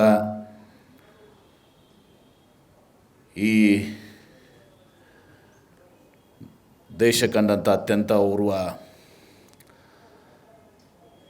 ಸಮರ್ಥ ನೇತೃತ್ವವನ್ನು ವಹಿಸಿಕೊಂಡು ಮಾರ್ಗದರ್ಶನವನ್ನು ಅನೇಕ ಪ್ರಧಾನಮಂತ್ರಿಗಳಿಗೆ, ವಾಜಪೇಯಿ ಅವರಿಗೆ, ಅದ್ವಾನಿ ಅವರಿಗೆ ಮತ್ತು ಇನ್ನಿತರರೆಲ್ಲರಿಗೂ ಕೂಡ ಮಾರ್ಗದರ್ಶನ ನೀಡಿ ನಮ್ಮವರೇ ಆದಂಥ ಹಿರಿಯರಾದಂಥ ಶ್ರೀ ಸುಧೀಂದ್ರ ಕುಲಕರ್ಣಿ ಸಾಹೇಬ್ರ ಈ ಕಾರ್ಯಕ್ರಮದ ಅಧ್ಯಕ್ಷತೆಯನ್ನು ವಹಿಸಿ ಈ ಕಾರ್ಯಕ್ರಮವನ್ನು ಇವತ್ತು ಬೆಂಗಳೂರಿನಲ್ಲಿ ಅರ್ಥಪೂರ್ಣವಾಗಿ ಸಾಧ್ಯವಾಗಿಸಿದಂಥ ಮಾಜಿ ಕೇಂದ್ರ ಸಚಿವರು ಹಾಗೂ ರಾಜ್ಯಸಭೆಯ ಡೆಪ್ಟಿ ಚೇರ್ಮನ್ರು ಆದಂಥ ಹಿರಿಯರಾದಂಥ ಶ್ರೀ ರೆಹಮಾನ್ ಖಾನ್ ಸಾಹೇಬ್ರೆ, ಇದೀಗ ಈ ಸಂಪುಟಗಳ ಬಗ್ಗೆ ಒಂದು ಮಾಹಿತಿಯನ್ನು ಒದಗಿಸಿದಂಥ ಹಿರಿಯ ಪತ್ರಕರ್ತರು, ಈ ಯೋಜನೆಯಲ್ಲಿ ಸಾಕಷ್ಟು ಶ್ರಮವನ್ನು ಮಾಡಿದಂಥ ಶ್ರೀ ದೇವು ಪತ್ತಾರ್ ಅವರೇ, ಇವತ್ತು ರೆಹಮಾನ್ ಖಾನ್ ಅವರು ಇದರ ಅಧ್ಯಕ್ಷತೆಯನ್ನು ವಹಿಸಿಕೊಂಡ್ರು ಕೂಡ ಈ ಕಾರ್ಯಕ್ರಮವನ್ನು ಅವರ ನೇತೃತ್ವದಲ್ಲಿ ಆಗಿದ್ದರೂ ಕೂಡ ಅದನ್ನು ಅತ್ಯಂತ ಕ್ರಿಯಾಶೀಲವಾಗಿ ಇವತ್ತು ಅರ್ಥಪೂರ್ಣವಾಗಿ ಇದನ್ನು ಆರ್ಗನೈಸ್ ಮಾಡಲಿಕ್ಕೆ ಕಾರಣಕರಂಥ ಸ್ನೇಹಿತರಾದಂಥ ಶ್ರೀ ಮನ್ಸೂರ್ ಅಲಿ ಖಾನ್ ಅವರೇ, ನನ್ನ ಒಂದು ವಿನಂತಿ ಮೇರೆಗೆ ಈ ಕಾರ್ಯಕ್ರಮಕ್ಕೆ ಆಗಮಿಸಿ ಶೋಭೆ ಅಂತ ಅಂದ್ಕೊಟ್ಟಂಥ ಶಾಸಕ ಮಿತ್ರರಾದಂಥ ಶ್ರೀ ರಿಜ್ವಾನ್ ಅರ್ಷದ್ ಅವರೇ, ನಮ್ಮೆಲ್ಲರಿಗೂ ಹಿರಿಯರು, ಮಾಜಿ ಸಚಿವರು, ಅವರು ಕೂಡ ನಮ್ಮೆಲ್ಲರ ವಿನಂತಿಗೆ ಈ ಕಾರ್ಯಕ್ರಮದಲ್ಲಿ ಭಾಗವಹಿಸಿ ಶೋಭೆ ತಂದಂಥ ನಸೀರ್ ಅಹಮದ್ ಅವರೇ, ಡಾಕ್ಟರ್ ಪಿ ಜಿ ಹಳಕಟ್ಟಿ ಸೆಂಟರ್ದ ನಿರ್ದೇಶಕರಾದಂಥ ಶ್ರೀ ಕೃಷ್ಣ ಕುಲಕರ್ಣಿ ಅವರೇ, ಕಾರ್ಯದರ್ಶಿಗಳಾದಂಥ ಪ್ರೊಫೆಸರ್ ಮದ್ಬಾಮಿ ಅವರೇ, ಡಾಕ್ಟರ್ ಮಾಂತೇಶ್ ಬಿರಾದರ್ ಅವರೇ ಸೇರಿದಂಥ ಎಲ್ಲ ಹಿರಿಯರೇ, ಸಹೋದರ ಸಹೋದರಿಯರೇ, ಯುವಕ ಮಿತ್ರರೇ, ಮಾಧ್ಯಮದ ಸ್ನೇಹಿತರೆ, B.I.D.E ಸಂಸ್ಥೆ 1910ನೇ ಇಸ್ವಿಯಲ್ಲಿ ಪ್ರಾರಂಭ ಆಗಿ ಅದನ್ನ ಪ್ರಾರಂಭ ಆಗಲಿಕ್ಕೆ ಡಾಕ್ಟರ್ ಫಗು ಹಳಕಟ್ಟಿಯವರು ಕಾರಣೀಕರ್ತರು. ಬಹುಶಃ ಭಾಳ ಜನಕ್ಕೆ ಡಾಕ್ಟರ್ ಫಗು ಹಳಕಟ್ಟಿಯವ್ರ ಬಗ್ಗೆ ಗೊತ್ತಿಲ್ಲ. ಈಗೀಗ ಕಳೆದ 1-2 ದಶಕಗಳಿಂದ ಅವ್ರ ಬಗ್ಗೆ ಗೊತ್ತಾಗ್ತಾ ಇದೆ. ಸುಧೀಂದ್ರ ಕುಲಕರ್ಣಿ ಸಾಹೇಬ್ರೀಗ ಮಾತನಾಡುವಾಗ ಹೇಳಿದರು ಫಗು ಹಳಕಟ್ಟಿ ಸೆಂಟರ್. ಒಂದು ವೇಳೆ ಡಾಕ್ಟರ್ ಫಗು ಹಳಕಟ್ಟಿಯವರು ಇರ್ದಿದ್ದರೆ ಇವತ್ತು ಬಸವಣ್ಣವರು ಮತ್ತು ಬಸವಾದಿ ಶರಣರು ಬೆಳಕಿಗೆ ಬರ್ತಿರಲಿಲ್ಲ. They would not come to limelight. ಈ ಹರಿದು ಹೋದಂಥ ಎಲ್ಲ ವಚನಗಳನ್ನ ಏನು ಬಸವಣ್ಣ, ಬಸವ ಮತ್ತು ಬಸವಾದಿ ಶರಣರ ಏನು ವಚನಗಳಿತ್ತು, ಅದು ಎಲ್ಲೋ ಒಂದು ಕಡೆ ಅಡತಿಯಲ್ಲಿ, ಕಿರಾಣ ಅಂಗಡಿಯಲ್ಲಿ, ಮಠಗಳಲ್ಲಿ, ಮನೆಗಳಲ್ಲಿ, ಜಗಲಿಗಳ ಮೇಲೆ ಅವು ಬಿದ್ದೋದಾಗ ಅವನ್ನೆಲ್ಲವನ್ನ ಕ್ರೋಢೀಕರಿಸಿ ಸುಮಾರು 350 ಶರಣರನ್ನ ಇವತ್ತು ದಿವಸ ಮತ್ತೆ ಬೆಳಕಿಗೆ ತಂದಿದ್ದು ಡಾಕ್ಟರ್ ಫಗು ಹಳಕಟ್ಟಿಯವರು. ಇಲ್ಲದಿದ್ದರೆ ಬಸವಣ್ಣ ನಮಗೆ ಯಾರಿಗೂ ಕೂಡ ಪರಿಚಯ, ವಚನಗಳು ನಮ್ಮ ಆಸ್ತಿ ಆಗ್ತಿರಲಿಲ್ಲ ಅವತ್ತೊಂದು ದಿವಸ.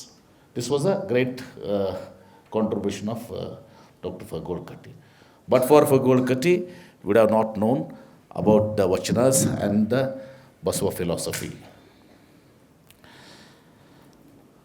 ಇದನ್ನು ಪ್ರಾರಂಭ ಮಾಡಿ ಅವರು ನಮ್ಮ ಸಂಸ್ಥೆಯನ್ನು ಪ್ರಾರಂಭ ಮಾಡಿ ಅಂದು ಜರ್ಮನ್ ವರ್ಲ್ಡ್ ವಾರ್ 2ನಲ್ಲಿ ಒಂದು ಬಾಸಲ್ ಮಿಷನ್ ಸ್ಕೂಲನ್ನು ತೊಗೊಂಡು ಪ್ರಾರಂಭ ಮಾಡಿಸಿದರು. ತದನಂತರ ಬಂತ್ನಾಥ್ ಶಿವಯೋಗಿಗಳು, ಸಂಗನ್ ಬಸವ ಮಹಾಸ್ವಾಮೀಜಿ ಆ್ಯಂಡ್ ನನ್ನ ತಂದೆಯವರಂಥ B.M. ಪಾಟೀಲ್ರು ಅದನ್ನು ಈ ಸಂಸ್ಥೆಯನ್ನು ಬೆಳೆಸಿ ಇವತ್ತು ಅದು ಡೀಮ್ಡ್ ಯೂನಿವರ್ಸಿಟಿಯಾಗಿ ಸುಮಾರು 75 ಇನ್ಸ್ಟಿಟ್ಯೂಷನ್ಸ್ ಮಾಡಿ ಸುಮಾರು 35,000 ವಿದ್ಯಾರ್ಥಿಗಳು ಅದನ್ನು ಸಹ ಸ್ಟೂಡೆಂಟ್ಸಲ್ಲಿ ಕಲಿತಾ ಇದ್ದಾರೆ.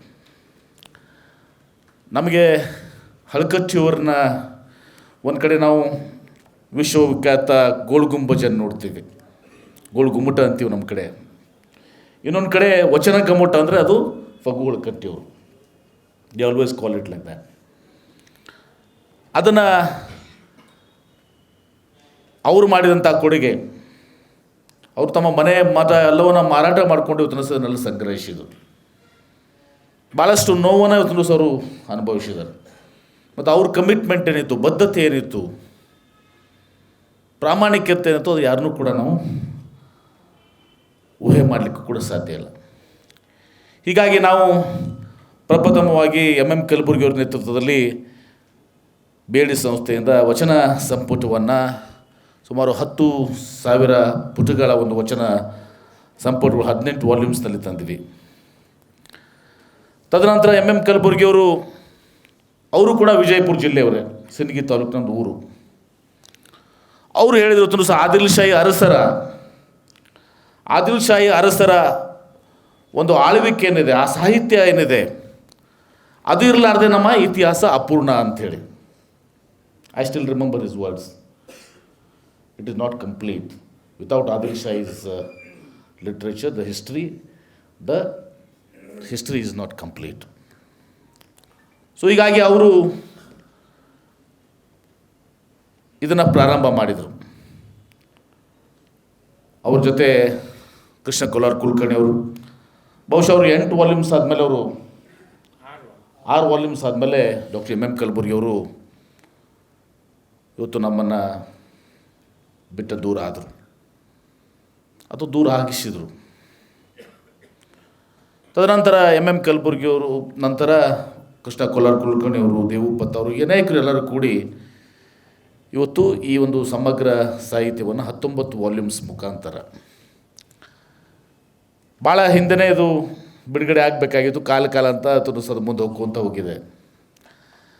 ನಾವು ವಿಜಯಪುರದಲ್ಲೇ ಮಾಡಬೇಕು ಅಂತೇಳಿ ನಾನು ಕೃಷ್ಣ ಕೊಲಾರ್ ಕುಲಕರ್ಣಿ ಅವರು ವಿಚಾರ ಮಾಡ್ತಾಯಿದ್ವಿ. ಆದರೆ ವಿಜಯಪುರದಲ್ಲಾದರೆ ಬಹುಶಃ ಇಲ್ಲಿ ನಾವು 1,000 ಜನ, ಅದೆಲ್ಲ ಒಂದು 10,000 ಜನ ಇವತ್ತು ನಾವು ವಿಜಯಪುರದಲ್ಲೂ ದೊಡ್ಡ ಜಾತ್ರೆ ಆಗ್ತಾಯಿತ್ತು. ಆದಿಲ್ಶಾಹಿ ಬಗ್ಗೆ ನಾವು ಮಾತನಾಡ್ತಿದ್ವಿ, ಹೋಗ್ತಿದ್ವಿ. ಇವತ್ತು ರೆಹಮಾನ್ ಖಾನ್ ಸಾಹೇಬ್ರಿಗಾಗಲಿ, ಇವತ್ತು ನಸೀರ್ ಅಹಮದ್ ಅವ್ರಿಗಾಗಲಿ, ಇವತ್ತು ರಿಜ್ವಾನ್ ಅರ್ಷದ್ ಅವ್ರು, ತಮಗೆಲ್ಲರಿಗೂ ಕೂಡ ಆದಿಲ್ಶಾಹಿ ಬಗ್ಗೆ ಗೊತ್ತಿಲ್ಲ. ಒಬ್ಬ ಗೋಲ್ ಗುಂಬಟ್ ಕಟ್ಟಿದ್ದಾರೆ, the world's second largest dome in the world. ಎರಡನೇ ದೊಡ್ಡ ಒಂದು ಡೋಮ್ ಅದು ಗುಮ್ಮಟ. Actually, it is the second largest dome in the world and first largest pillarless dome in the world after Saint Basilica in Rome. ಅದು ಎಲ್ಲರಿಗೂ ಗೊತ್ತು. Ibrahim Roja is called the Black Taj. Before Taj Mahal was built, Taj Mahal ಕಟ್ಟೋಕ್ಕಿಂತ 40 ವರ್ಷ ಮುಂಚೆ ಈ Ibrahim Roja, Gol Gumbut is fascinating, huge monument ಅಂತೀವಿ. Our Ibrahim Roja has got more prominence than Gol Gumbaj because Taj Mahal was constructed based on Ibrahim Roja. This was told none other than Raj Reval, the famous architect from Delhi. Sir, in Parliament House annex kattidaralla sir. World Bank, State Bank, all the buildings, most of the buildings were from Raj Reval. He told me he came to Bijapur, he spent around 6 hours in Ibrahim Roja. For you people, Gol Gumbaj is important. For me, Ibrahim Roja is important. Called as black Taj ಅಂತ. ಆದರೆ coming to the subject, ಇವತ್ತು ಆದಿಲ್ಶಾಹಿ ಅರಸರು ಅವರು ಭಾಳ ಒಂದು progressive, development oriented ಮತ್ತು ಒಂದು secular ಮಹಾರಾಜರಾಗಿದ್ದರು. ಇದನ್ನು ಹೇಳುವಾಗ ನಾನು ಒಂದು ವಿಚಾರನ ಹೇಳಬೇಕಾಗ್ತದೆ. ನಾನು ಜಾಸ್ತಿ ಸಮಯ ತಗೊಳ್ಳೋದಲ್ಲ. ಈಗಾಗಲೇ ಭಾಳ ಸುಂದರವಾಗಿ, ಭಾಳ ಅರ್ಥಪೂರ್ಣವಾಗಿ ಸುಧೀಂದ್ರ ಕುಲಕರ್ಣಿ ಸಾಹೇಬರು ಮಾತನಾಡಿದ್ದಾರೆ, ದೇವುಪತ್ತಾರ್ ಅವರು ಮಾತನಾಡಿದ್ದಾರೆ. The population of Bijapur then was 13 lakhs, 13 ಲಕ್ಷ ಇತ್ತು ರಿಜ್ವಾನ್ ಅವರ. and they used to give efficient water for 13 lakh people. The population now is 3-4 lakhs. But we have been now, myself and yourself, we have not been able to give water for 3-4 lakh people. Avaga, each well was interconnected. One ಬಾವಿಯಿಂದ ಮತ್ತೊಂದು ಬಾವಿಗೆ, Taj body. There are 1,000 bodies ittu. All gravity ಮುಖಾಂತರ connected ಇರ್ತಿತ್ತು, ಒಂದಕ್ಕೊಂದು linked. Courage system, the most complex courage system is in Bijapur. ಹೀಗಾಗಿ ಭಾಳ ಒಂದು ಅಭಿವೃದ್ಧಿ ಪರವಾಗಿದ್ದಂಥ ಮತ್ತು ಜಾತ್ಯತೀತ ತತ್ವಗಳ ಮೇಲೆ ಇವತ್ತು ಸಹ ಆದಿಲ್ಶಾಹಿ ಮಹಾರಾಜರು ಮಾಡಿದ್ರು. ತಾಜ್ ಬೌಡಿ, ಕುಮಟಿಯಲ್ಲಿ ಸಮರ್ ಪ್ಯಾಲೇಸು ಮತ್ತು ಮಮದಾಪುರ್ ಕೆರೆ ತಾವು ನೋಡಿದ್ದೀರಿ ಸಿದ್ಧನ ಕುಲಕರ್ಣಿ ಸಾಹೇಬರು. ಮಮದಾಪುರ್ ಕೆರೆ ಕಟ್ಟುವಾಗ ಅವರು ಕೊಂಕಣ್ಗೆ ಹೋಗಿದ್ದರು. ಕೊಂಕಣ್ ಹೋದಾಗಲ್ಲಿ ಈ ಬಾಸ್ಮತಿ ರೈಸ್ ನೋಡಿ ಅವ್ರು ಮಹಾರಾಜ ತಮ್ಮ ಸೆಕ್ರೆಟ್ರಿಗೆ ಕೇಳ್ತಾರೆ, ಏನಂತೀವಿ ನೋಡಿ, ಸೆಕ್ರೆಟ್ರಿಗೆ ಕೇಳ್ತಾರೆ ಅವ್ರು, ನಾವು ಕೂಡ ಇದನ್ನು ಬಾಸ್ಮತಿಯನ್ನು ಬೆಳಿಬೇಕು ಬಿಜಾಪುರದಾಗ. ಅವರು ಮಹಾರಾಜ ಹೇಳ್ಬೇಕು, ಕೇಳಲೇಬೇಕಲ್ಲ, ಹ್ಞೂ ಅನ್ನಲೇಬೇಕಲ್ಲ ಅಂಥೇಳಿ ಅಂದು ಸುಮಾರು 14 ನಾವು ಲ್ಯಾಂಡ್ ಎಕ್ವಿಸಿಷನ್ ಬಗ್ಗೆ ಮಾತನಾಡ್ತೀವಿ, ರಿಹ್ಯಾಬಿಟೇಷನ್ ಬಗ್ಗೆ ಮಾತಾಡ್ತೀವಿ, ಭೂ ಸ್ವಾಧೀನ ಪುನರ್ವಸತಿ ಬಗ್ಗೆ. ಅಂದು 350 ವರ್ಷ ಹಿಂದೆ ಭೂ ಸ್ವಾಧೀನ ಮಾಡಿ ಪುನರ್ವಸತಿ ಮಾಡಿ ಮಮದಾಪುರ ಕೆರೆಯನ್ನು ಕಟ್ಟಿದಂಥವ್ರು ಮೈಸೂರು ಸಹ ಆದಿಲ್ಶಾಹಿ ಮಹಾರಾಜರು. ಕಟ್ಟೆಯಲ್ಲಿ ಬಾಸ್ಮತಿನೂ ಕೂಡ ಬೆಳೆದರು. ಅಷ್ಟೇ ಅಲ್ಲ, ನಾವು ವಿಜಯಪುರಕ್ಕೆ ಬಂದಾಗ ನಾವು ತೊರವಿ ಅಂತ ನಾವು ಹೇಳಿದ್ವಿ. ತೊರವಿ ನಮ್ಮ ಊರು ಕೂಡ ಅದು. ನಾವು ತೊರವಿ ನಮ್ಮೂರು, ನರಸಿಂಹದೇವ್ರದ್ದು ಹೇಳಿದ್ರೆ ತೊರವಿ ನಮ್ಮೂರು, ನಮ್ಮ ತಂದೆಯವರು ನಮ್ಮೂರು. ಅಲ್ಲಿ ತಾವು ನೋಡ್ತೀರಿ, ಸಂಗೀತ ಮಾಲ್ ನೋಡ್ತೀರಿ, ಸಂಸ್ಕೃತ ಬಗ್ಗೆ, ಸಂಗೀತ ಬಗ್ಗೆ. ಅಂದರೆ ಎಲ್ಲ ಜಾತಿ ಧರ್ಮ ಇದನ್ನು ಪ್ರಚಾರ ಮಾಡಲಿಕ್ಕೆ ಆದಿಲ್ಶಾಹಿ ಮಹಾರಾಜರು ಭಾಳಷ್ಟು ಅರಸರ ಕಾರಣಕರ್ತರಾಗಿದ್ದರು.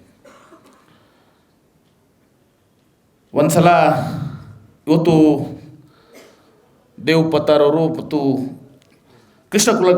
ನಮ್ಮ ಸುಧೇಂದ್ರ ಕುಲಕರ್ಣಿ ಅವರು ಓದಿ ಹೇಳಿದರು ಕೆಲವೊಂದು ವಿಚಾರಗಳ ಬಗ್ಗೆ. ಆದಿಲ್ಶಾಹಿ ಅರಸರು ಯುದ್ಧ ಮಾಡುವಾಗ ನರಸಿಂಹದೇವರ ದೇವಸ್ಥಾನಕ್ಕೆ ಪ್ರಾರ್ಥನೆ ಮಾಡಿ ಯುದ್ಧ ಮಾಡೋಕ್ಕೆ ಹೋಗ್ತಿದ್ರು. ಮಸೂಜಿ ನರಸಿಂಹದೇವ್ರಿಗೆ ಪ್ರಾರ್ಥನೆ ಮಾಡಿ ಯುದ್ಧ ಹೋಗ್ತಿದ್ರು. ಅವರು ಸರಸ್ವತಿಯನ್ನು ಭಾಳಷ್ಟು ಪೂಜೆ ಮಾಡ್ತಾಯಿದ್ರು, ಅಂದರೆ ಆರಾಧನೆ ಮಾಡ್ತಾಯಿದ್ರು. ಆವಾಗ ಒಂದು ಸಂದರ್ಭ ಆಗ್ತದೆ, ಇನ್ನುಳಿದಂಥ ಎಲ್ಲ ಇಸ್ಲಾಂ ಧರ್ಮೀಯ ಅರಸರು ಎಲ್ಲ ಕೇಳ್ತಾರೆ, ಏನು ನೀವು ಇಸ್ಲಾಂ ಧರ್ಮದಲ್ಲಿ ಇದ್ದುಕೊಂಡು ನೀವು ಸರಸ್ವತಿನ ಆರಾಧನೆ ಮಾಡ್ತೀರಂತೆ. ಆವಾಗ ಆದಿಲ್ಶಾಹಿ ಅರಸರು ಉತ್ತರ ಕೊಡ್ತಾರೆ, ಸರಸ್ವತಿ ಅಂದರೆ ಯಾರು ಗೊತ್ತಾ ನಿಮಗೆ ಅಂತೇಳಿ. ಸರಸ್ವತಿ ಅಂದರೆ ನಾಲೆಜ್, ಜ್ಞಾನ. It is for everybody, whether it's Hindus, Muslims or anybody, ಅದೆಲ್ಲರೂ ಸರಸ್ವತಿ ನಾಲೆಜ್ ಇಟ್ ಇಸ್. ಹೀಗೆ ಆದಿಲ್ಶಾಹಿ ಅರಸರು ತಮ್ಮ ಆಳ್ವಿಕೆಯನ್ನು ಮಾಡಿದಂಥವ್ರು. ಇವತ್ತು ಮಾನ್ಯುಮೆಂಟ್ಸ್ನಲ್ಲಿ ಇವತ್ತು ಈ ಗೋಲ್ ಗುಂಬಜ್ ಆಗಲಿ, ಗೋಲ್ ಗುಂಬಜ್ನಲ್ಲಿ ಭಾಳ ನಾವು ಹ್ಯೂಜ್ ಮಾನ್ಯುಮೆಂಟ್ ಅಷ್ಟೇ ಅಲ್ಲದೆ ಅಲ್ಲಿ ಅಕೋಸ್ಟಿಕ್ಸ್ನ ನೋಡಬೇಕು. ಬಹುಶಃ ಜಗತ್ತಿನ ಇವತ್ತಿನ ಏನೋ ಟೆಕ್ನಾಲಜೀಸ್ ಇದ್ದಾವೆ, whatever the technologies are there in the world today, none of the technologies can match the acoustics of Gol Gumbaj. From one side of 140 meter to the other side, you can hear a small tick sound of a watch. That's the acoustics. 80 monuments ಬಹುಶಃ ಮೊಘಲ್ ಸಾಮ್ರಾಜ್ಯದ ಹೊರತುಪಡಿಸಿದರೆ the highest monuments ಏನಾದಿದ್ದರೆ ಅದು ವಿಜಯಪುರದಲ್ಲಿದ್ದಾವೆ, 80 monuments. And rightly sir, as you pointed out, ನಾನು ಭಾಳ ಅದನ್ನು ಹಿಂದಿನಿಂದ ಬರೆದಾಡ್ಕೊತ ಬರ್ತಾಯಿದ್ದೀನಿ. ಮೊದಲೇ ಅದು ಯುನೆಸ್ಕೋದಲ್ಲಿ ಸಿಂಗಲ್ ಮಾನ್ಯುಮೆಂಟ್, ಅದಕ್ಕೆ ಮಾನ್ಯುಮೆಂಟ್ಗೆ ರೆಕಗ್ನೈಸ್ ಮಾಡ್ತಿದ್ರು. ಮುಂದೆ ಅದನ್ನು ಗ್ರೂಪ್ ಆಫ್ ಮಾನ್ಯುಮೆಂಟ್ಸ್ ಅಂತೆಲ್ಲ ಮಾಡಿದರು. ಅದು ನಾನು ಎಕ್ಸಸೈಸ್ ಒಬ್ಬರು ಹಳಕಟ್ಟಿ ಅಂತ ಇನ್ನೊಬ್ಬರು ಇದ್ದರು ಧಾರವಾಡನಲ್ಲಿ, ಆರ್ಕಿಯಾಲಜಿಕಲ್ ಸೊಸೈಟಿದವರು. ನಾವು ಭಾಳಷ್ಟು ನಾವು ಕೃಷ್ಣ ಕುಲಕುಟ್ನ ಎಲ್ಲನೂ ಆ ಪ್ರಯತ್ನವನ್ನು ಮಾಡ್ತೀವಿ. ವರ್ಲ್ಡ್ ಯುನೆಸ್ಕೋ ಹೆರಿಟೇಜರಲ್ಲಿ ಇವತ್ತು ನಮ್ಮ ಯುನೆಸ್ಕೋ ಇದರಲ್ಲಿ ನಮ್ಮ ಈ ಮಾನ್ಯುಮೆಂಟ್ಸ್ ಬರಬೇಕು, ವಿಶೇಷವಾಗಿ ಗೋಲ್ ಗುಂಬಜು, ಇಬ್ರಾಹಿಂ ರೋಜು ಅದೆಲ್ಲ ಬರಬೇಕು ಎರಡನ್ನೂ ಕೂಡ. ಅದನ್ನು ಅವರ ಒಂದು ಕೊಡುಗೆ ಇವತ್ತೊಂದು ಅಪಾರವಾಗಿದೆ. ಇವತ್ತು ಬಹುಶಃ ನಾವು ಇದನ್ನು ಈ ಟ್ರಾನ್ಸ್ಲೇಷನ್ ಮಾಡಿ 18 ವಾಲ್ಯೂಮ್ಸ್ ಬಿಡುಗಡೆ ಮಾಡೋ ಜೊತೆಗೆ ನಾನು ಇವತ್ತು ಹಜರತ್ ನಿಜಾಮುದ್ದೀನ್ ದರ್ಗಾ ಸಾಹೇಬ್ರನ್ನ ಸ್ಮರಣೆ ಮಾಡಬೇಕಾಗ್ತದೆ. ಕೃಷ್ಣ ಕೋಲಾರ ಕುಲಕರ್ಣಿ ಅವರು ಒಂದು ಕಾರ್ಯಕ್ರಮಕ್ಕೆ ಅವ್ರು ಬಂದಿದ್ದರು, ಇಂಟ್ಯಾಕ್ಟ್ ಕಾರ್ಯಕ್ರಮ ಬಂದಾಗ ಅವರು ಫಗೋಳ್ಕಟ್ಟಿ ಸೆಂಟರ್ಗೆ ಭೇಟಿಯಾಗಿ ಹೋಗಿ ನೋಡ್ತಾರೆ, ಇದೆಲ್ಲ ಭಾಳ ಒಳ್ಳೆ ಕೆಲಸ ಮಾಡಿದಿರಿ, ವಾಲ್ಯೂಮ್ಸ್ ಎಲ್ಲ ಮಾಡಿ ಟ್ರಾನ್ಸ್ಲೇಟ್ ಮಾಡಿದ್ದೀರಿ. ರೆಹಮಾನ್ ಖಾನ್ ಸಾಹೇಬ್ರಿಗೆ ಹೇಳಿದ್ದೀನಿ ನಾನು ಅದನ್ನು. ಆದರೆ ನಮಗೆ ಕನ್ನಡ ಬರೋದಿಲ್ಲ, ನಾವು ಹೆಂಗೆ ತಿಳ್ಕೊಬೇಕು ಅಂತೇಳಿ. ನಿಮ್ಗೇನಾದ್ರು ಸಪೋರ್ಟ್ ಬೇಕಾದ್ರೆ ಹೇಳಿ. ಅವತ್ತು ನಾನು ಡೆಲ್ಲಿಯಾಗಿದ್ದೆ, ಅವ್ರು ಬಿಜಾಪುರಕ್ಕೆ ಬಂದಿದ್ದರು, ನಾನು ಫೋನ್ ಮಾಡಿ ಮಾತಾಡಿದ್ರು. ನಿಮ್ಮ ಸಪೋರ್ಟ್ ಬೇಕಾದ್ರೆ ಹೇಳಿ, ನಾವು ಸಪೋರ್ಟ್ ಮಾಡ್ತೀವಿ ಅಂತ. ನಾನು ನಿಮ್ಮ ಸಪೋರ್ಟ್ ಬೇಕಾಗಿಲ್ಲ, ಬ್ಲೆಸ್ಸಿಂಗ್ಸ್ ಇರಲಿ, ನಾವು ಅಂದರೆ ಉರ್ದುದಲ್ಲಿ ಮಾಡಿದರೆ, ಇಂಗ್ಲೀಷ್ನಲ್ಲಿ ಮಾಡಿದರೆ ಇವತ್ತು ದಿವಸ ಪ್ರಪಂಚದಾದ್ಯಂತ ಮತ್ತು ಭಾರತ ದೇಶದಲ್ಲಿ ಎಲ್ಲರೂ ಕೂಡ ಇವತ್ತು ದಿವಸ ತಿಳಿಬೇಕಾಗ್ತದೆ. ಮತ್ತು ಈ ಒಂದು ಕಲ್ಚರ್, ಅದರ ವಿಶೇಷವಾಗಿ ಆದಿಲ್ಶಾಹಿ ಕಲ್ಚರ್ ಇವತ್ತು ಭಾಳಂಟು ರೆಲೆವೆನ್ಸ್ ಇವತ್ತು ದಿವಸ ಹೊಂದಿದೆ. ಇವತ್ತಿನ ಪರಿಸ್ಥಿತಿಯಲ್ಲಿ ಇವತ್ತಿನ ದಿವಸ ನಮ್ಮ ದೇಶ ಯಾವ ದಿಕ್ಕಿಗೆ ಹೋಗಿದೆ, ನಾವು ಯಾವ ಕಡೆ ನಡೀತಾ ಇದ್ದೀವಿ, ಇಂಥ ಸಂದರ್ಭದಲ್ಲಿ ಆದಿಲ್ಶಾಹಿ ಅರಸರು ನಮಗೆ ಮಾರ್ಗದರ್ಶನ ಮಾಡಲಿಕ್ಕಾಗ್ತದೆ. ಯಾವ ರೀತಿ ನಾವು ಈ ದೇಶ ಮುನ್ನಡಿಬೇಕು, ನಮ್ಮ ಇತಿಹಾಸವನ್ನು ತಿಳ್ಕೊಂಡು ಒಳ್ಳೆಯದನ್ನು ಆಯ್ಕೆ ಮಾಡಿಕೊಂಡು ನಾವು ಮುಂದೆ ಹೋಗಬೇಕಲ್ಲ, ಅದರಲ್ಲಿ ಆದಿಲ್ಶಾಹಿ ಅರಸರು ಪ್ರಮುಖ ಪಾತ್ರವನ್ನು ವಹಿಸ್ಕೋತಾರೆ. ಸಹಬಾಳ್ವೆ, ಎಲ್ಲರೂ ಕೂಡಿ ಇವತ್ತು ಬಾಳುವಂಥ ಪರಿಸ್ಥಿತಿ. ಒಂದು ಉದಾಹರಣೆ ಹೇಳಿದಾರಲ್ಲ, ಯಾರು ಹಿಂದೂಗಳು ತಿರ್ಕೊಟ್ರೆ ಆಸ್ತಿ ಅರಸರಿಗೆ ಬರಬಾರ್ದು, ರಾಜ್ಯಕ್ಕೆ ಬರಬಾರ್ದು, ಅದು ಅಲ್ಲಿಯೇ ಬಡ ಜನರಿಗೆ ಹೋಗಬೇಕು, ಆ ಸಮಾಜದಲ್ಲಿರುವಂಥದ್ದು. ಈ ಎಲ್ಲ ಎಕ್ಸಾಂಪಲ್ಸ್ ಏನು ತೋರಿಸ್ತವೆ, ಆದಿಲ್ಶಾಹಿ ಅರಸರ ಯಾವ ರೀತಿ ಅವರ ಆಳ್ವಿಕೆ ಇತ್ತು, ಈ ಇತಿಹಾಸ ಇವತ್ತೊಂದು ಸಹ ಮುಂದಿನ ಪೀಳಿಗೆಗೆ ಗೊತ್ತಾಗಬೇಕು. ಬರುವಂಥ ದಿವಸಗಳಲ್ಲಿ ರೆಹಮಾನ್ ಖಾನ್ ಸಾಹೇಬರ ನೇತೃತ್ವದಲ್ಲಿ, ಸುಧೀಂದ್ರ ಕುಲಕರ್ಣಿ ಸಾಹೇಬರ ಒಂದು ಮಾರ್ಗದರ್ಶನದಲ್ಲಿ ನಾವೆಲ್ಲರೂ ಕೂಡಿ, ಈಗ 2 ಇಂಗ್ಲೀಷ್ನಲ್ಲಿ ಬಂದಿದ್ದಾವೆ, ಒಂದು ವಾಲ್ಯೂಮ್ ಉರ್ದುದಲ್ಲಿ ಬಂದಿದೆ. ಎಲ್ಲ ಸಮಗ್ರ ಸಾಹಿತ್ಯವನ್ನು ಉರ್ದು ಮತ್ತು ಇಂಗ್ಲೀಷ್ನಲ್ಲಿ ಕನ್ವರ್ಟ್ ಮಾಡಿ ಒಂದು ದೊಡ್ಡ ಕಾರ್ಯಕ್ರಮವನ್ನು ಮಾಡಿ ಅದನ್ನು ಮತ್ತು ಕೆಲಸ ಕಂಪ್ಲೀಟ್ ಮಾಡೋಣಂತೆ. First will complete that. ಆ ಕೆಲಸ ಮಾಡಬೇಕಾಗಿದೆ. ಇವತ್ತು ಎಲ್ಲರಿಗೂ ಕೂಡ ಇದು ತಿಳ್ಕೊಳ್ಬೇಕಾಗಿದೆ ಅನ್ನೋ ಮಾತನ್ನು ಸಂದರ್ಭ ಹೇಳಿ, ಇವತ್ತು ಈ ಕಾರ್ಯಕ್ರಮ ಯಶಸ್ವಿಯಾಗಲಿಕ್ಕೆ ರೆಹಮಾನ್ ಖಾನ್ ಸಾಹೇಬರು ಭಾಳಷ್ಟು ಶ್ರಮ ವಹಿಸ್ಕೊಂಡಿದ್ದಾರೆ. ಇವತ್ತು ಯಶಸ್ವಿಯಲ್ಲಿ ಇವತ್ತೊಂದು ಕಾರ್ಯಕ್ರಮ ಆಗಿದೆ. ಇವತ್ತು ಅವರಿಗೆ, ಮನ್ಸೂರ್ ಅಲಿ ಖಾನ್ ಅವರಿಗೆ ಮತ್ತು ತಮ್ಮೆಲ್ಲ ಉಳಿದ ಎಲ್ಲರಿಗೂ ಕೂಡ ನಾನು ನನ್ನ ಅಭಿನಂದನೆಗಳನ್ನು ಸಲ್ಲಿಸಲಿಕ್ಕೆ ಬಯಸ್ತೇನೆ. ಮತ್ತು ಈ ಪುಸ್ತಕವನ್ನು ಇದು ಮಾಡಿದಂಥ M.M. ಕಲಬುರ್ಗಿ ಅವ್ರನ್ನ, ಕೃಷ್ಣ ಕೋಲಾರ ಕುಲಕರ್ಣಿ, ದೇವಪತ್ ಅವರು, ಇನ್ನೂ ಎಲ್ಲರೂ ಯಾರಿದ್ದಾರೆ ಇದರ ಹಿಂದೆ ಇದ್ದಾರೆ, ಅವರೆಲ್ಲರಿಗೂ ಕೂಡ ಅದು ಹೇಳಿದರೆ ಇಟ್ಸ್ ಕಲೆಕ್ಟಿವ್ ಇದು ಅಂತೇಳಿ ದೇವಪತ್ ಅವರದು. ನಾನು ಮಾತ್ರ ನೆಪಕ್ಕೆ ಮಾತ್ರ ಅವತ್ತಿನ ದಿವಸ ನಾವು ನಮ್ಮದು ಸಪೋರ್ಟಿಂಗ್ ರೋಲ್ ಸರ್, ನಾವು ಯಾವತ್ತೂ ಕೂಡ ಇಂಟರ್ಫಿಯರ್ ಮಾಡಿದ್ದಲ್ಲ. ಈಗ ಅದಾದಮೇಲೆ M.M. ಕಲಬುರ್ಗಿ ಅವರ ಸಮಗ್ರ ಸಾಹಿತ್ಯ 45 ವಾಲ್ಯೂಮ್ಸ್ ಪ್ರಿಂಟ್ ಆಗಿದ್ದಾವೆ. 45 volumes of M.M. Kalburgi is complete. That also has to be release shortly. ಅದಲ್ಲದೆ ಈಗ ಮತ್ತೆ ರಾಜ್ಯ ಸರ್ಕಾರ ಈಗ ದಾಸ ಸಾಹಿತ್ಯದನ್ನು ಕೊಟ್ಟಿದ್ದಾರೆ. Although we are Lingayat institution, we do not, this is an example. ಒಂದು ಬಸವಣ್ಣ ಅವ್ರ ಬಗ್ಗೆ ವಚನ ಸಂಪುಟ ಮಾಡಬೇಕು ಅಂತ ನಮ್ಮ ಕರ್ತವ್ಯ ಇತ್ತು. ನಾವು ಹಳಕಟ್ಟಿಯವ್ರು ಪ್ರಾರಂಭ ಮಾಡಿದರು. ಇವತ್ತು ಆದಿಲ್ಶಾಹಿದಾಯಿತು, ಆಮೇಲೆ M.M. ಕಲಬುರ್ಗಿ ಅವರ ಸಮಗ್ರ ಸಾಹಿತ್ಯ ಆಯಿತು, ಈಗ ದಾಸ ಸಾಹಿತ್ಯದ ಬಂದಿದೆ. ಹೀಗೆ ಫಗೋಳ್ಕಟ್ಟಿ ಸೆಂಟರ್ ಇವತ್ತು ರಿಸರ್ಚ್ ಸೆಂಟರ್ ಕೆಲಸ ಮಾಡ್ತಾಯಿದೆ. ಬರುವಂಥ ದಿವಸಗಳಲ್ಲಿ ನಿಮ್ಮೆಲ್ಲರ ಒಂದು ಆಶಯದಂತೆ ಈ ಒಂದು ಸೆಂಟ್ರ್ ಏನಿದೆ, ಇವತ್ತು ನಮ್ಮ ಕುವೆಂಪು ಇದರ ಯೂನಿವರ್ಸಿಟಿಯಲ್ಲಿ ನಾವು ಆರ್ ದ ನಂಬರ್ 1 ಸೆಂಟರ್ ನಾವು ಟುಡೇ ಹೀಗಾಗಿ ಈ ಕೆಲಸವನ್ನು ನಾವು ಮುಂದೆ ಇನ್ನೂ ಹೆಚ್ಚಿನ ರೀತಿಯಲ್ಲಿ ನಮ್ಮ ಇತಿಹಾಸವನ್ನು, ಯಾಕಂದರೆ ಇತಿಹಾಸ ತಿಳ್ಕೊಂಡವನೇ ಮುಂದೆ ಇತಿಹಾಸವನ್ನು ಬದಲಿಸಿ ಸೃಷ್ಟಿ ಮಾಡಲಿಕ್ಕೆ ಸಾಧ್ಯ ಆಗ್ತದೆ. ಅದರ ಒಳ್ಳೆಯದು ಇರ್ತದೆ, ಕೆಟ್ಟದ್ದು ಇರ್ತದೆ. ಆದರೆ ನಮ್ಮ ಅರಸರು, ಆದಿಲ್ಶಾಹಿ ಅರಸರು ಒಳ್ಳೆಯವರು, ಅಭಿವೃದ್ಧಿ ಪರವಾಗಿದ್ದಂಥವರು, ಜಾತ್ಯತೀತವಾಗಿದ್ದಂಥವ್ರು. ಇಂಥ ಒಂದು ಇದನ್ನು ಮುಂದಿನ ಪೀಳಿಗೆಗೆ ನಾವು ತಿಳಿಸ್ಕೊಡುವಂಥದ್ದು ಭಾಳ ಮಹತ್ವವಿದೆ.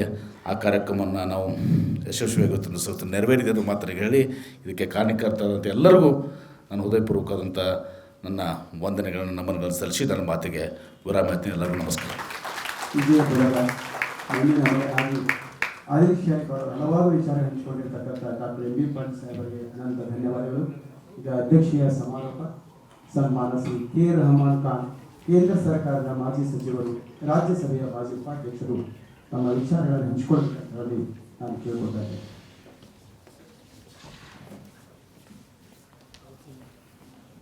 ಎಲ್ಲರಿಗೂ ನಮಸ್ಕಾರ. ಇವತ್ತು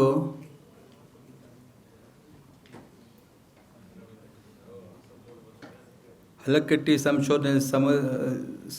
ಸಂಶೋಧನಾ ಕೇಂದ್ರದ ವಿಜಯಪುರರವರು ಆದಿಲ್ಶಾಹಿಯ ಅವರ ಗ್ರಂಥಗಳನ್ನು ಫಾರ್ಸಿ, ಅರಬಿಕ್ ಮತ್ತು ದಖನಿ ಉರ್ದುದಿಂದ ಕನ್ನಡಕ್ಕೆ ಅನುವಾದ ಮಾಡಿದ ಒಂದು ಇವತ್ತು 19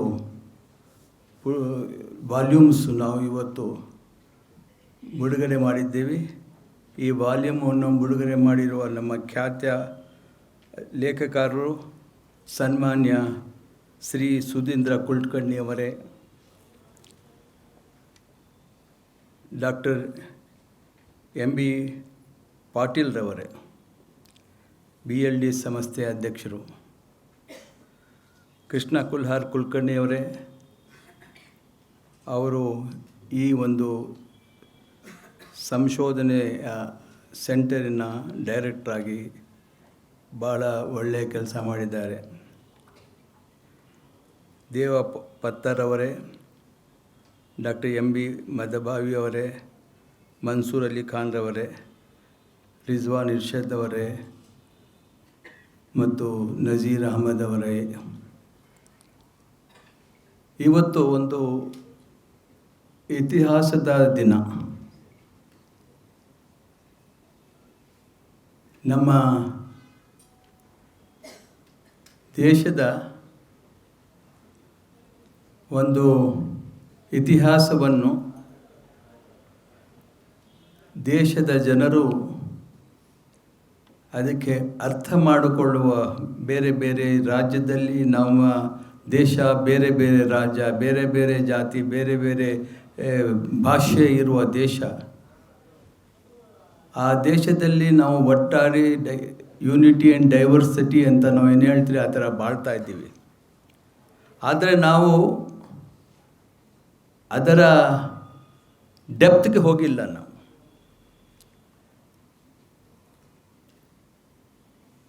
ಇವತ್ತು ಲಕ್ಷಾಂತರ ಜನ ಬಿಜಾಪುರದಲ್ಲೂ ಇದ್ದಾರೆ, ಕರ್ನಾಟಕದಲ್ಲೂ ಇದ್ದಾರೆ. ಈ ಇಬ್ರಾಹಿಂ ಆದಿಲ್ ಶಾ ಡೈನಾಸಿಟಿಯನ್ನು 200 ವರ್ಷ ಆಡಳಿತ ಮಾಡಿ ಅವರ ಕಾಂಟ್ರಿಬ್ಯೂಷನ್ನು ಇನ್ನೂ ಜನರ ಮುಂದೆ ಬಂದಿಲ್ಲ.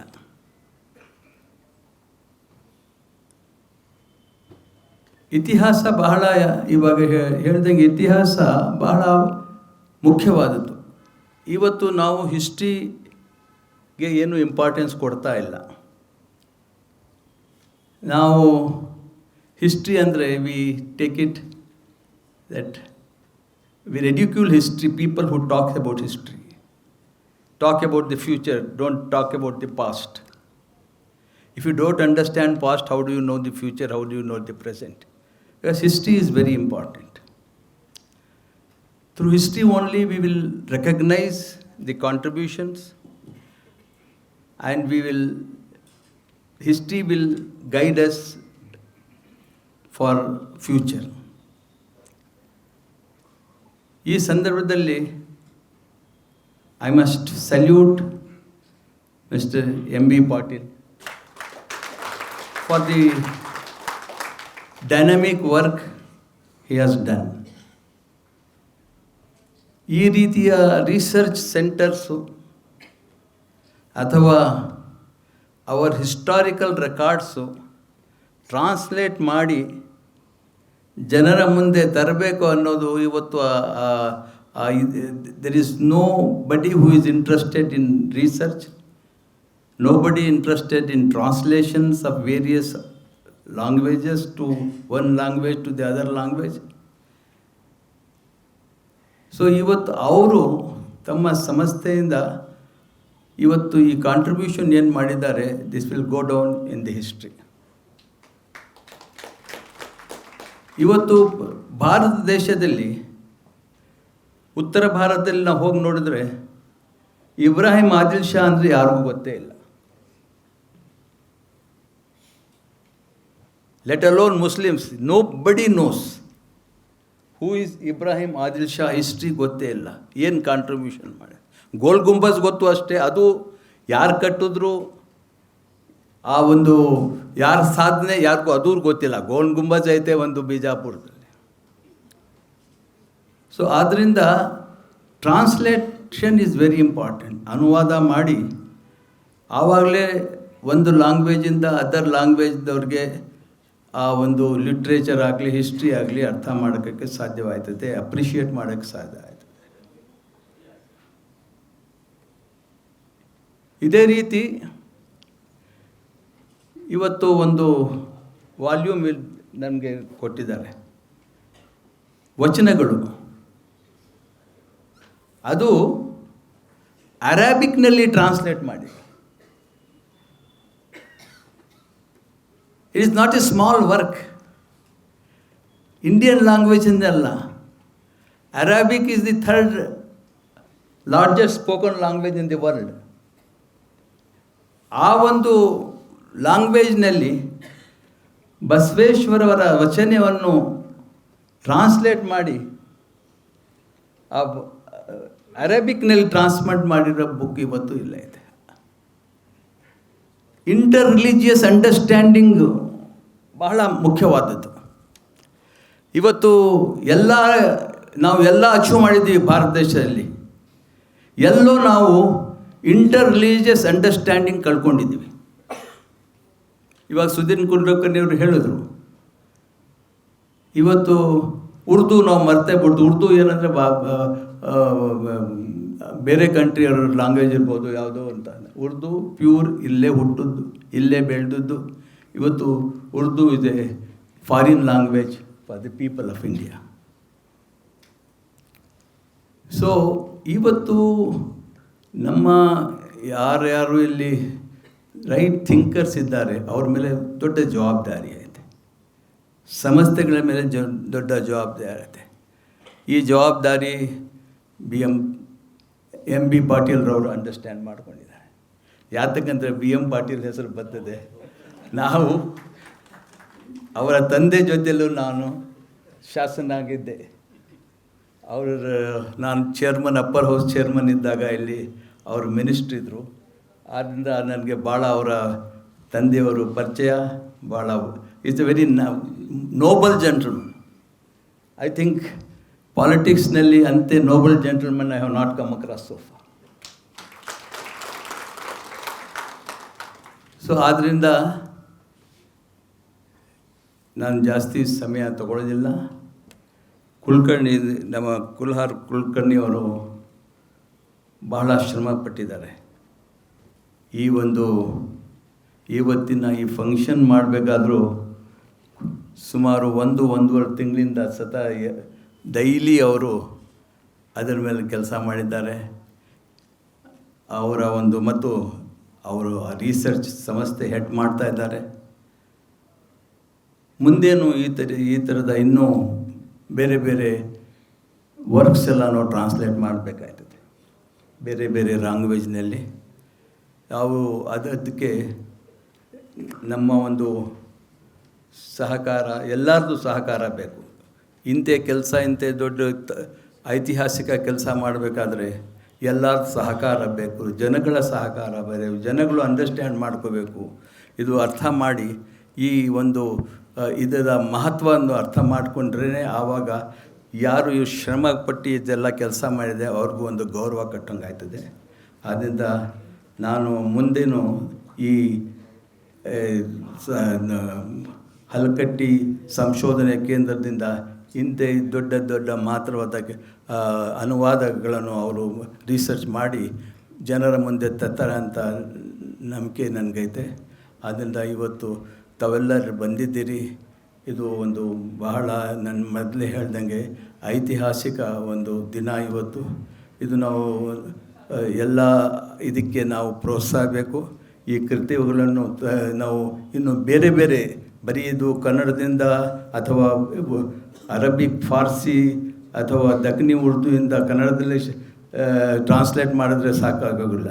ಬೇರೆ ಬೇರೆ ಲ್ಯಾಂಗ್ವೇಜ್ ನಮ್ಮ ದೇಶದಲ್ಲಿ ನಾನಾ ಭಾಷೆಗಳೈತೆ, ಲ್ಯಾಂಗ್ವೇಜ್ ಐತೆ, ಅದರೆಲ್ಲ ಟ್ರಾನ್ಸ್ಲೇಟ್ ಮಾಡಿ ಬೇರೆ ಫಾರಿನ್ ಲ್ಯಾಂಗ್ವೇಜಸ್ಗೂ ನಾವು ಟ್ರಾನ್ಸ್ಲೇಟ್ ಮಾಡಿದರೆ the contribution of Ibrahim Adil Shah 200 ವರ್ಷ ಆಡಳಿತ ಮಾಡಿದ್ದಾರೆ. It not small.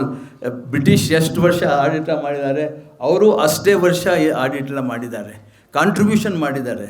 ಆರ್ಕಿಟೆಕ್ಚರ್ ಅಂದರೆ ಪ್ರಪಂಚದಿಂದ ನೋಡೋಕ್ಕೆ ಬಿಜಾಪುರ ಬರ್ತಾರೆ. ಬರೀ ಕರ್ನಾಟಕ ಅಥವಾ ಇಂಡಿಯಾದಿಂದ ಅಲ್ಲ, ಪ್ರಪಂಚದಿಂದಲೇ ಅಲ್ಲಿ ಸ್ಟಡಿ ಮಾಡೋಕ್ಕೆ ಆ ಕಾಲದ್ದು 400 ವರ್ಷದ ಹಿಂದೆ ಆರ್ಕಿಟೆಕ್ಚರ್ ಏನೈತೆ, ಯಾವ ರೀತಿ ಇದೆಲ್ಲ ಕಟ್ಟಿದ್ದಾರೆ, ಗೋಲ್ ಗುಂಬಜ್ ಆ ರೀತಿ ಯಾವಾಗ ಹೆಂಗೆ ಕಟ್ಟಿದ್ದಾರೆ, second largest dome in the world, ಅದು ಕಟ್ಟಕ್ಕೆ ಶ್ರಮ ಅದು ಕಟ್ಟಬೇಕಾದ್ರೆ ಎಷ್ಟು ಥಿಂಕಿಂಗ್ ಇರಬೇಕು, ಎಂಥ ಇಂಜಿನಿಯರ್ಸ್ ಇರಬಾರ್ದು, ಎಂಥ ಆರ್ಕಿಟೆಕ್ಟ್ಸ್ ಅವಾಗಿರ್ಬೋದು. ಇಮ್ಯಾಜಿನ್ ಮಾಡೋಕ್ಕೆ ಸಾಧ್ಯವಿಲ್ಲ. We can't imagine whether. ಇವತ್ತು ನಾವು ನಮ್ಮ ಹತ್ರ ಸೈನ್ಸ್ ಆ್ಯಂಡ್ ಟೆಕ್ನಾಲಜಿ ಇದೆ, we have developed everything, but still we cannot create one such monument today. So ಆದ್ದರಿಂದ ಇದು ಮತ್ತು ಇಲ್ಲಿ ಭಾಳ ಟೀಚರ್ಸು ಬಂದಿದ್ದಾರೆ, ನನಗೆ ಕಾಣ್ತದೆ. ಅವ್ರ ಮೇಲೆ ದೊಡ್ಡ ಜವಾಬ್ದಾರಿ ಐತೆ. ಈ ಯಂಗರ್ ಜನ್ರೇಷನ್ಗೆ ನಾವು ಹಿಸ್ಟ್ರಿಯಲ್ಲಿ ಅವ್ರಿಗೆ ಇಂಟ್ರೆಸ್ಟ್ ತರಬೇಕು, ಅವ್ರು ಅಂಡರ್ಸ್ಟ್ಯಾಂಡ್ ಮಾಡಬೇಕು. ಬರೀ ಸಿಲೆಬಸ್ನಲ್ಲೇ ಅಂತ ಅಲ್ಲ, ಇದೆಲ್ಲ ಸ್ಕೂಲ್ಸ್ ಆ್ಯಂಡ್ ಕಾಲೇಜಸ್ನಲ್ಲಿ it should go. Otherwise how do our youngsters understand?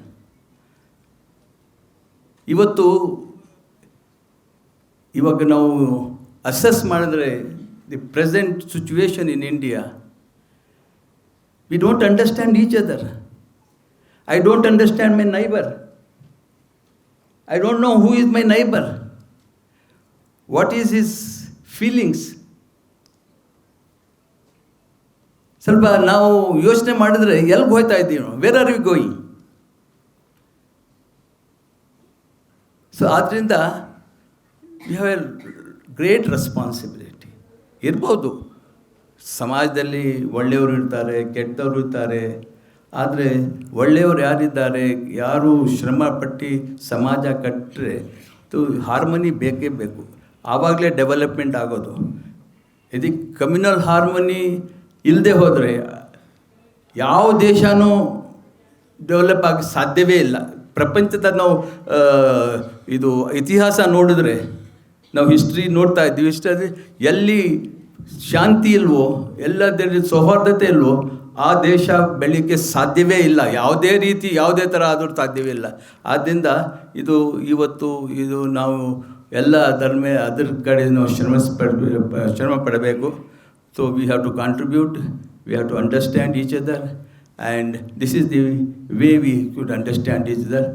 Because today most of us has opened our eyes, open our heart, and we know that we have a role to play in the society for its betterment. Thank you very much. ಮಾನ್ಯ Shri K Rahman ಅವರಿಗೆ ಧನ್ಯವಾದಗಳು.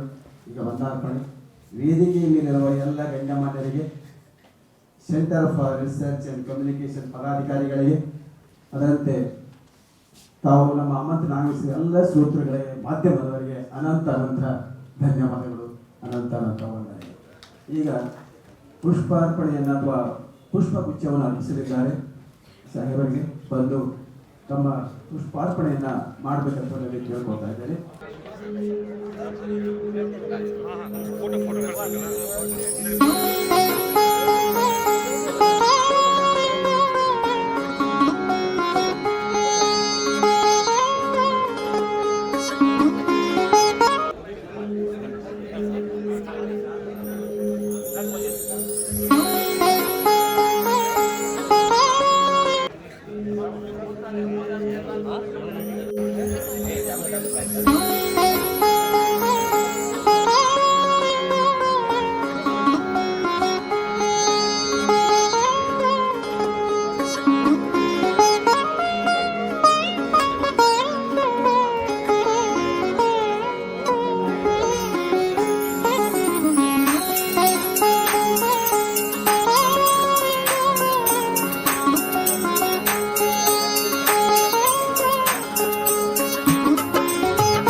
आज जो हमारे MB. Patil साहब हैं, उनका एक रिसर्च सेंटर है, उन्होंने इब्राहिम आदिल शाह के जो भी उनके हिस्टोरिकल डॉक्यूमेंट्स हैं फारसी में, अरबी में और दक्कनी उर्दू में, उनको पूरे 19 वॉल्यूम्स में कन्नड़ा में ट्रांसलेट करवाया है और एक वॉल्यूम उर्दू में भी ट्रांसलेट कराए हैं।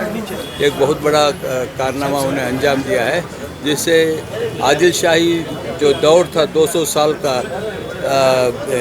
बीजापुर में, लोगों को हमारे सारे हिंदुस्तान में उनकी इल्म ही नहीं है कि उनके क्या क्या कंट्रीब्यूशन है। उसे भी आज उन्होंने वो काम किया है एम.बी. पाटिल साहब ने।